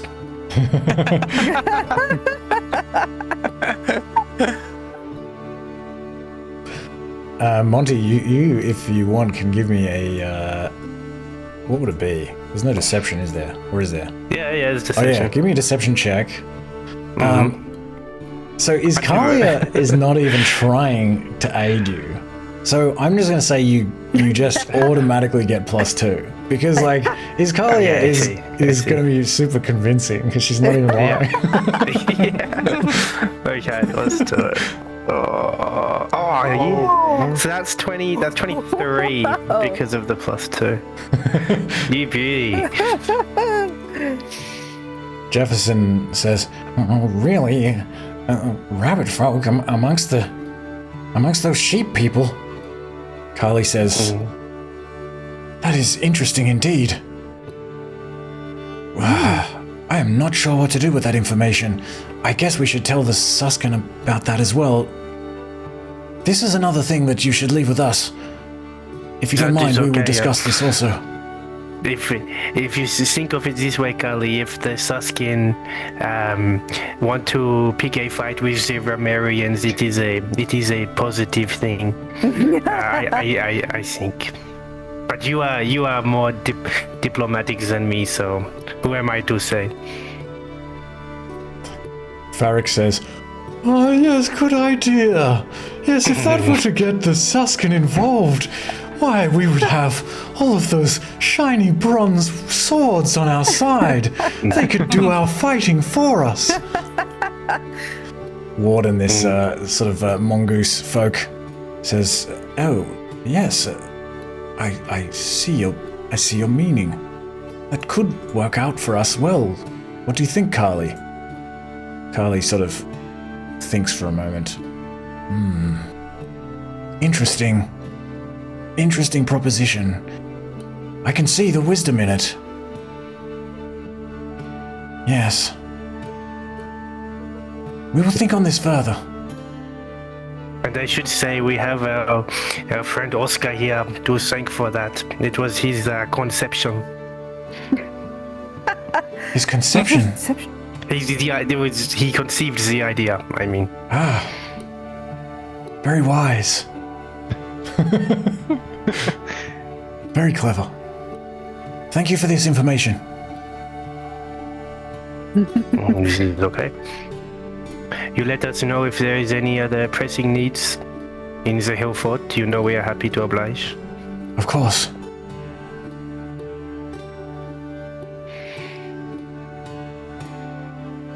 I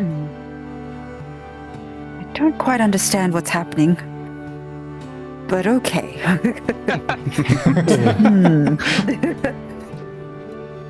Carly, would you happen to know where this beaver folk town is located? Did the Suskin say from here? No. Somewhere nearby. Somewhere to the east or no, I'm not sure.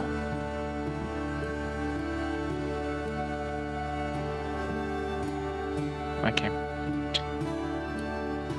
If we need anything further, please let us know. I will do. Sorry, Carly, when you say nearby, is that a matter of hours or a matter of days? Or You sound almost as if you wish to go there. I strongly suggest that you do not, until we know what the Suskin intend. Okay. But to answer your question, I did not glean that information from the Epitropos.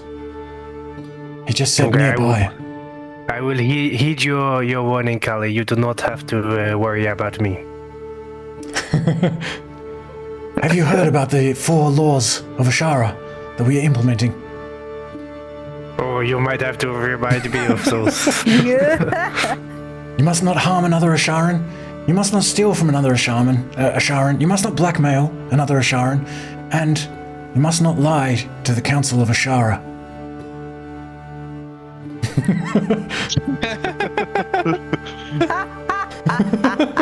Oh, we would never do that to you. Good. But those are good rules. Do they apply retroactively? Why is that? Oh, I just know a couple of guys. Maybe that's did those very things Who? before the rules were implemented. Who do you speak of? Oh, slimy Sherman fellow. We know who. Yes, Sherman has already been spoken with, and I'll be frank with you, he is one of the reasons why we have decided to implement these new laws. But yes, we are aware of some of his behaviors.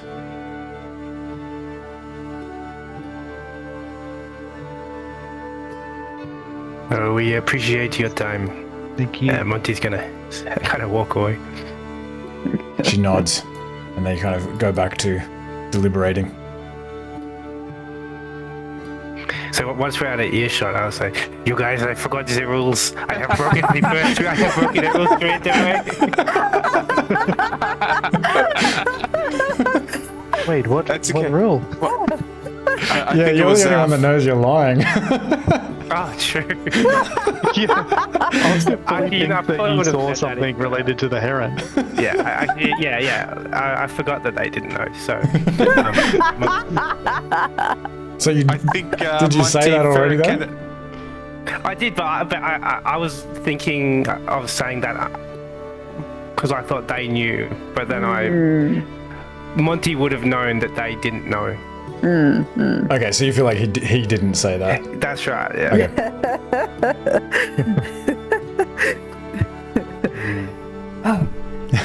This seems like the perfect solution to our troubles. I just can't believe, Monty, that you forgot you saw something related to the heron at the... No, we had. Do you remember the amount of things we had to do that day? Yeah, this street was no. long. It was a big day. It was a big day. Yeah. You're right. All those emotions. Yeah. Stony emotions. I am very in touch with such things. Should we gather around the Suskin and see what they're Oh, yeah. maybe just wander on past and see if we can hear what's happening? Let's do it. Yeah, and I'm just gonna patch up Bucky's foot here. Got smacked by that weird gremlin. Oh, I'm do gonna you want try some my help? magic spit. Oh, okay, yes. Very good. I'm gonna attempt a cure. What is it? Treat wounds. Yeah. So just DC 15 medicine check, Nice. and it'll take 10 minutes. Okay. If we're taking 10 minutes, Monty is going to. Oh, sorry, I forget what it's called. Refocus, which means I get my point back for my devotion spell. And then also another point is I used it in 2 turns. I actually couldn't have done that because there's only one. I've only got 1 focus point, so I can only use that once. Okay. No worries. I'll try to work out how to add this spell. Or maybe you can have a look at it as well. I don't know what I did. I added arcane innate spells. I don't think that's right.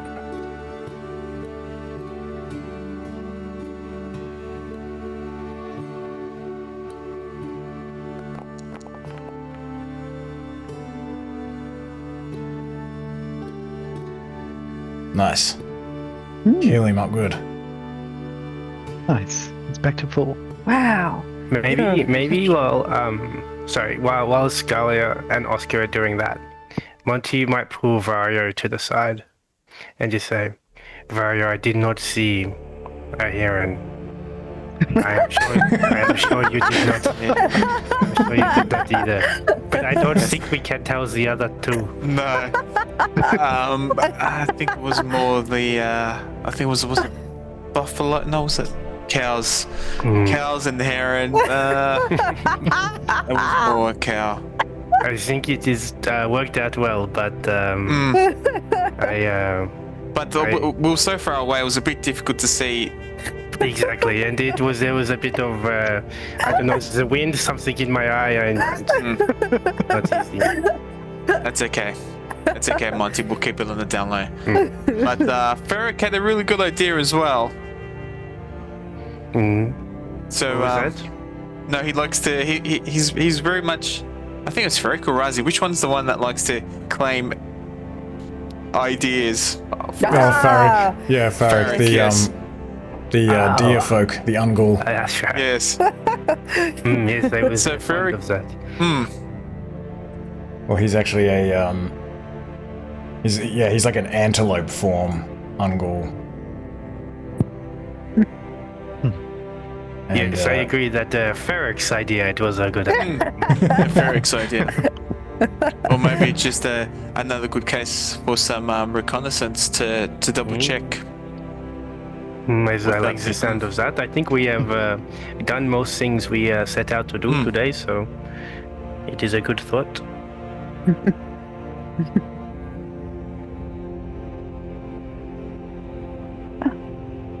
Your healing, you learned so quickly. It's very impressive, Oscar. Oh, I've got a good teacher, you know. Oh, well, speaking of teaching, you're gonna have to teach me some of those arrow moves. Oh, it was just so difficult today. Yeah, look. Have you got the time? Oh, yeah. It might take a bit of time, but I'm happy to help. Oh, yes, definitely. I would love to improve. Yeah, well, you'll just come by when you like, and I can show you a thing or two. I do need to make some more arrows too, so I can make some for you as well. Oh, yes. Happy to help. All right, shall we, wander on past?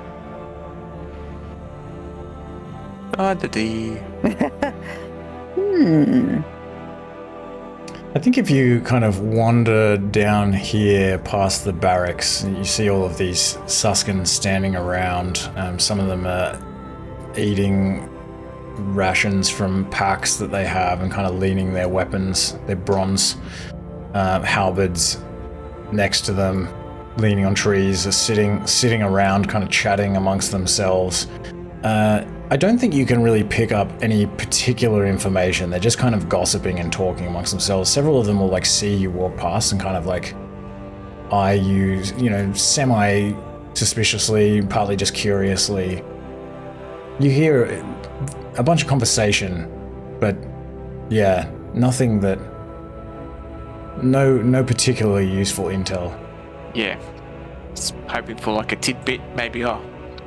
May I ask? Leaving tomorrow at. Barry's just nodding. Geez, Sherman must have sold out on that crayfish. So many Suskin coming through. Can I ask, are these guys fighting in this pit? Yeah, I think they're like training. But also remember, like, it's kind of just representative because there's like each square is like a 10-foot square. So okay. There's a fair bit more room in there than it looks like there is. But yeah, they're probably just training. Mm-hmm. Maybe there's like a couple of Suskin like standing around, like leaning on this fence, like watching them. Well, guys, it is about time that you come and visited me at my home. I am always going the other way. It is quite rude, really. Oh, no! But this is this is where I spend my evenings. Like the open air. Yes, the sea breeze. It is because you can see the stars, and I like to do that as I fall asleep or I do not fall asleep, but it is nice. You also have a great view of the river there as well. That is what attracted me to this place, but now it, the smell coming from the Suskin, there's so many of them that... Yeah. They don't tell you that. Close. They don't tell you you're downwind. The Suskin. So I have been thinking about this, and perhaps I will. Now that we know that the sinkhole perhaps is more stable, I shall move house. I will maybe talk to Carly about that. Oh yes, I'll help you.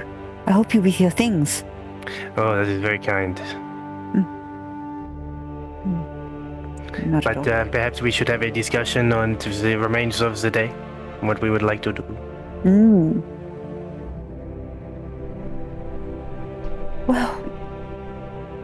I guess.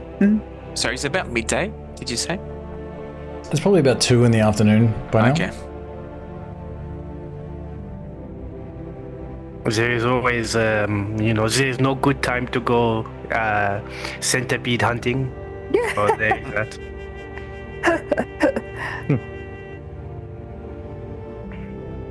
Yes. The centipedes.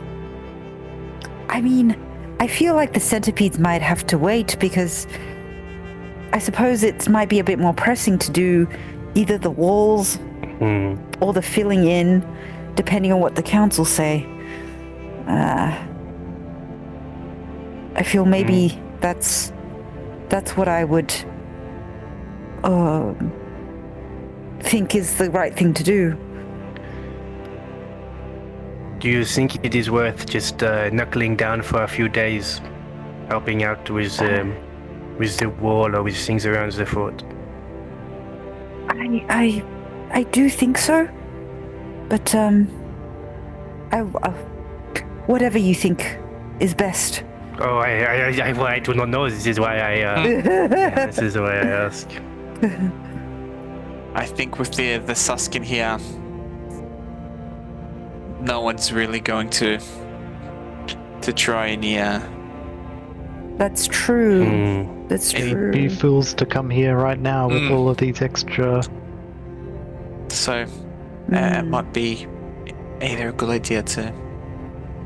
The only other loose end I can think of was Krish's suggestion about a bit of espionage, but that is in conflict with the council, so I am not going to press that.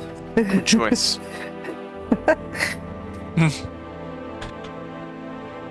Well, I suppose if we feel sure that the Suskin will stave off any predators, any enemies, we could go centipede hunting. As you say that, you hear the sound of Brond approaching. Where are they? I think they went this way. He kind of comes down this path, and he has behind him Paludo and Junti. Paludo and Junti are capybara folk. They're husband and wife, and they are farmers. They were previously gardeners, but they've been sort of learning how to farm. And they follow Brond over towards you, and both of them look very concerned. And Brond steps over to you as you're having this discussion and says, Tell them what you told me. And Paludo steps forward and says, Oh dear, hello. Something terrible has happened, and you have to do something. What's happened? Junti says, Why don't you let me do the talking, dear? You do get very tongue-tied. Paludo says, Oh, it's just such a terrible thing. And Junti steps forward and kind of looks between you all. And Brond says, They saw something happen. He gets impatient, he interrupts. They saw a kidnapping of some kind, isn't that right? Paludo, ignoring Junti, says Oh, yes. I saw Maria, the Huani woman. Felix's partner. And also Senhei, the Anubian, and Ricci, the bird folk. And Karo, the Tazian. What? They got attacked by frog people. When we were down at the farms, they just came out of the forest and grabbed them. They were wielding these strange, shiny bronze weapons. They grabbed them and dragged them into the forest. And oh my goodness. Pache was there. He's been helping out on the farms. And he was very brave. He ran after them into the forest. Oh. Is Pache okay? Did he come back? No, he didn't come back. Oh. We came running back up here as quick as we could. It's like Bron we gotta says, go. We gotta go. Stop it now. We I have thought to. it was best to bring them to you, because there are so many things for us to deal with at the moment. And I thought the four of you have shown yourselves very, very useful, very strong indeed. And what better than to send you to rescue these farmers? I think Absolutely. there's no time to waste while the tracks are fresh. You do Point not need us. to ask us twice. Yes. Take us. Junti says, Oh, you know how to get down to the farms. I'm scared to go back there. Paluda is like, Oh dear, no, you'll be okay. they're all of them are strong warriors, and is Carlia as good at healing if anything should happen? Bron Oscar says, too. Yes, I will go with you as well. Okay. Okay. and so they will lead you out of the gates of Ashara to the northeast, and you can Can Oscar walk just quickly down. just throw some things in his house before and then run to catch up? All right. Mm. Okay. Thank you. Let me see.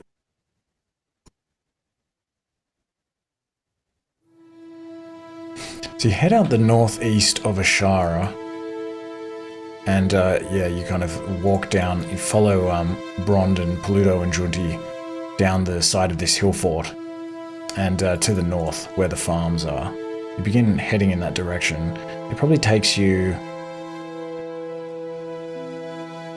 maybe like nearly an hour to walk to the actual side of the farms.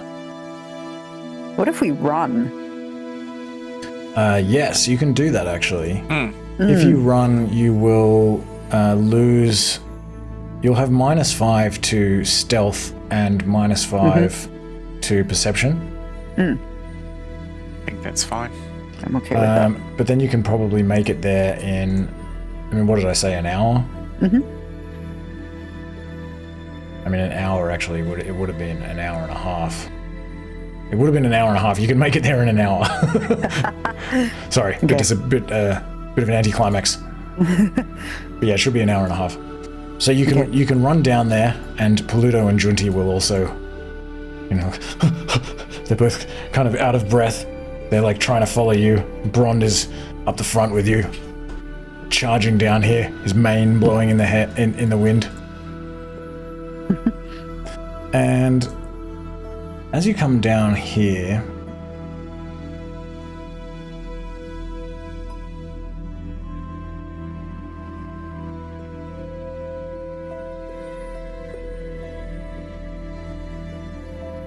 you see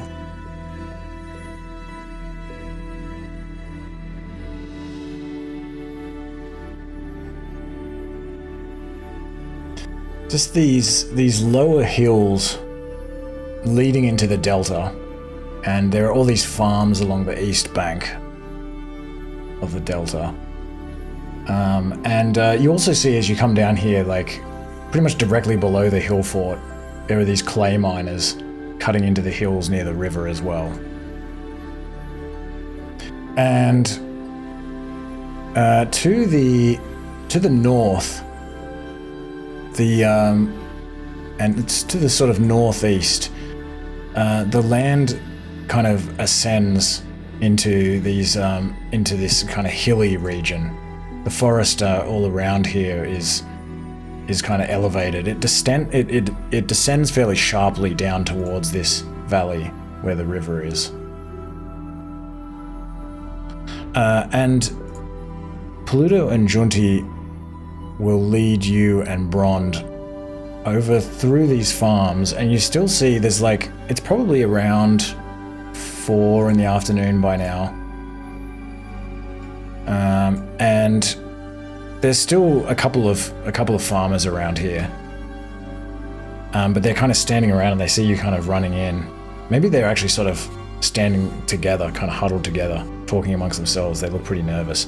There's also like a couple of huts down here, a couple of structures, maybe where they would keep some tools. Maybe even there's a couple of animal folk that actually kind of stay down here. And Paluto and Junti will sort of lead you over to the tree line. And Junti's like, "Tell them what you saw, dear." And Paluto's like, they came out of here. He like points at the trees. They just came out of nowhere and grabbed them. They just ran across the farms, across the crops, grabbed them, and just pulled them out. One of them put some kind of sack over one of their heads, and it looked like they were tying them with a rope, and they just pulled them out of here at sword point. They had these strange curved bronze swords. We must go after them. Yes. Can we see any tracks in the forest grounds? I think it probably doesn't take you long to find evidence of passage. There's like Paluto will explain to you as well, like, there were like 10 of them at least. And so them and like 5 or 6 other like farmers that they've kind of dragged away left like quite a trail through the forest. And so you don't need to make a check or anything. You can find that pretty quickly.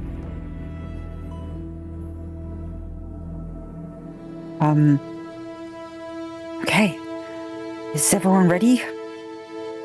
Ready. Well, we're not ready. Junti's like, now, dear, they don't mean you. Oh dear, sorry, we're not really fighters. Bron says, let's do this. I will go with you. Bron's coming. Oh, good. Iskalia, we do not have time for a treat wounds, but do you have anything I could drink quickly? Oh. Yes. What do I have? I have one of these. I'll feed this to you. One of these. All right. Use. Oh. Oh. Thank you.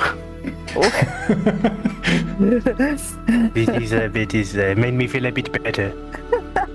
Maybe, I don't know. Maybe there'll be a little bit of time on the way. It is okay. Time is of the essence. All right. So you run into the forest, following this trail after the kidnappers and their victims, and we will leave the session there for the week. All right. I'm rocking 12 HP. Oh no. It was actually why I was waiting for so long, because I was like hoping that you were going to heal everyone.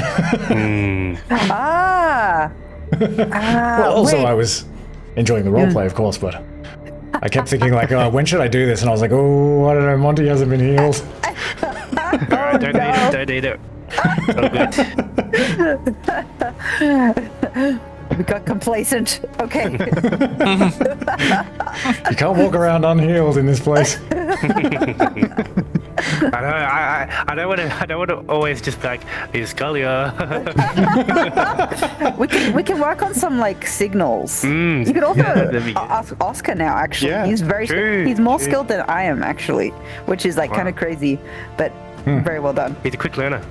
Yes. Is he student actually has become better the master. at medicine? He is. Am I actually? Yes, you have a +7. I have a +6. Oh, I think wow. it's you, maybe because you have multi-class or wisdom. something. Oh yeah, my maybe. wisdom's +3. So your medicine's +7, and Iskali is +6. Yeah. Why So did it's I the put wisdom. everything in int? I mean, maybe that's like not a good move. Smutty. Time to review this. Not smarty. Iskali is pretty smart. I mean, she's like naive, but She's like technically smart. Yes, the book smarts.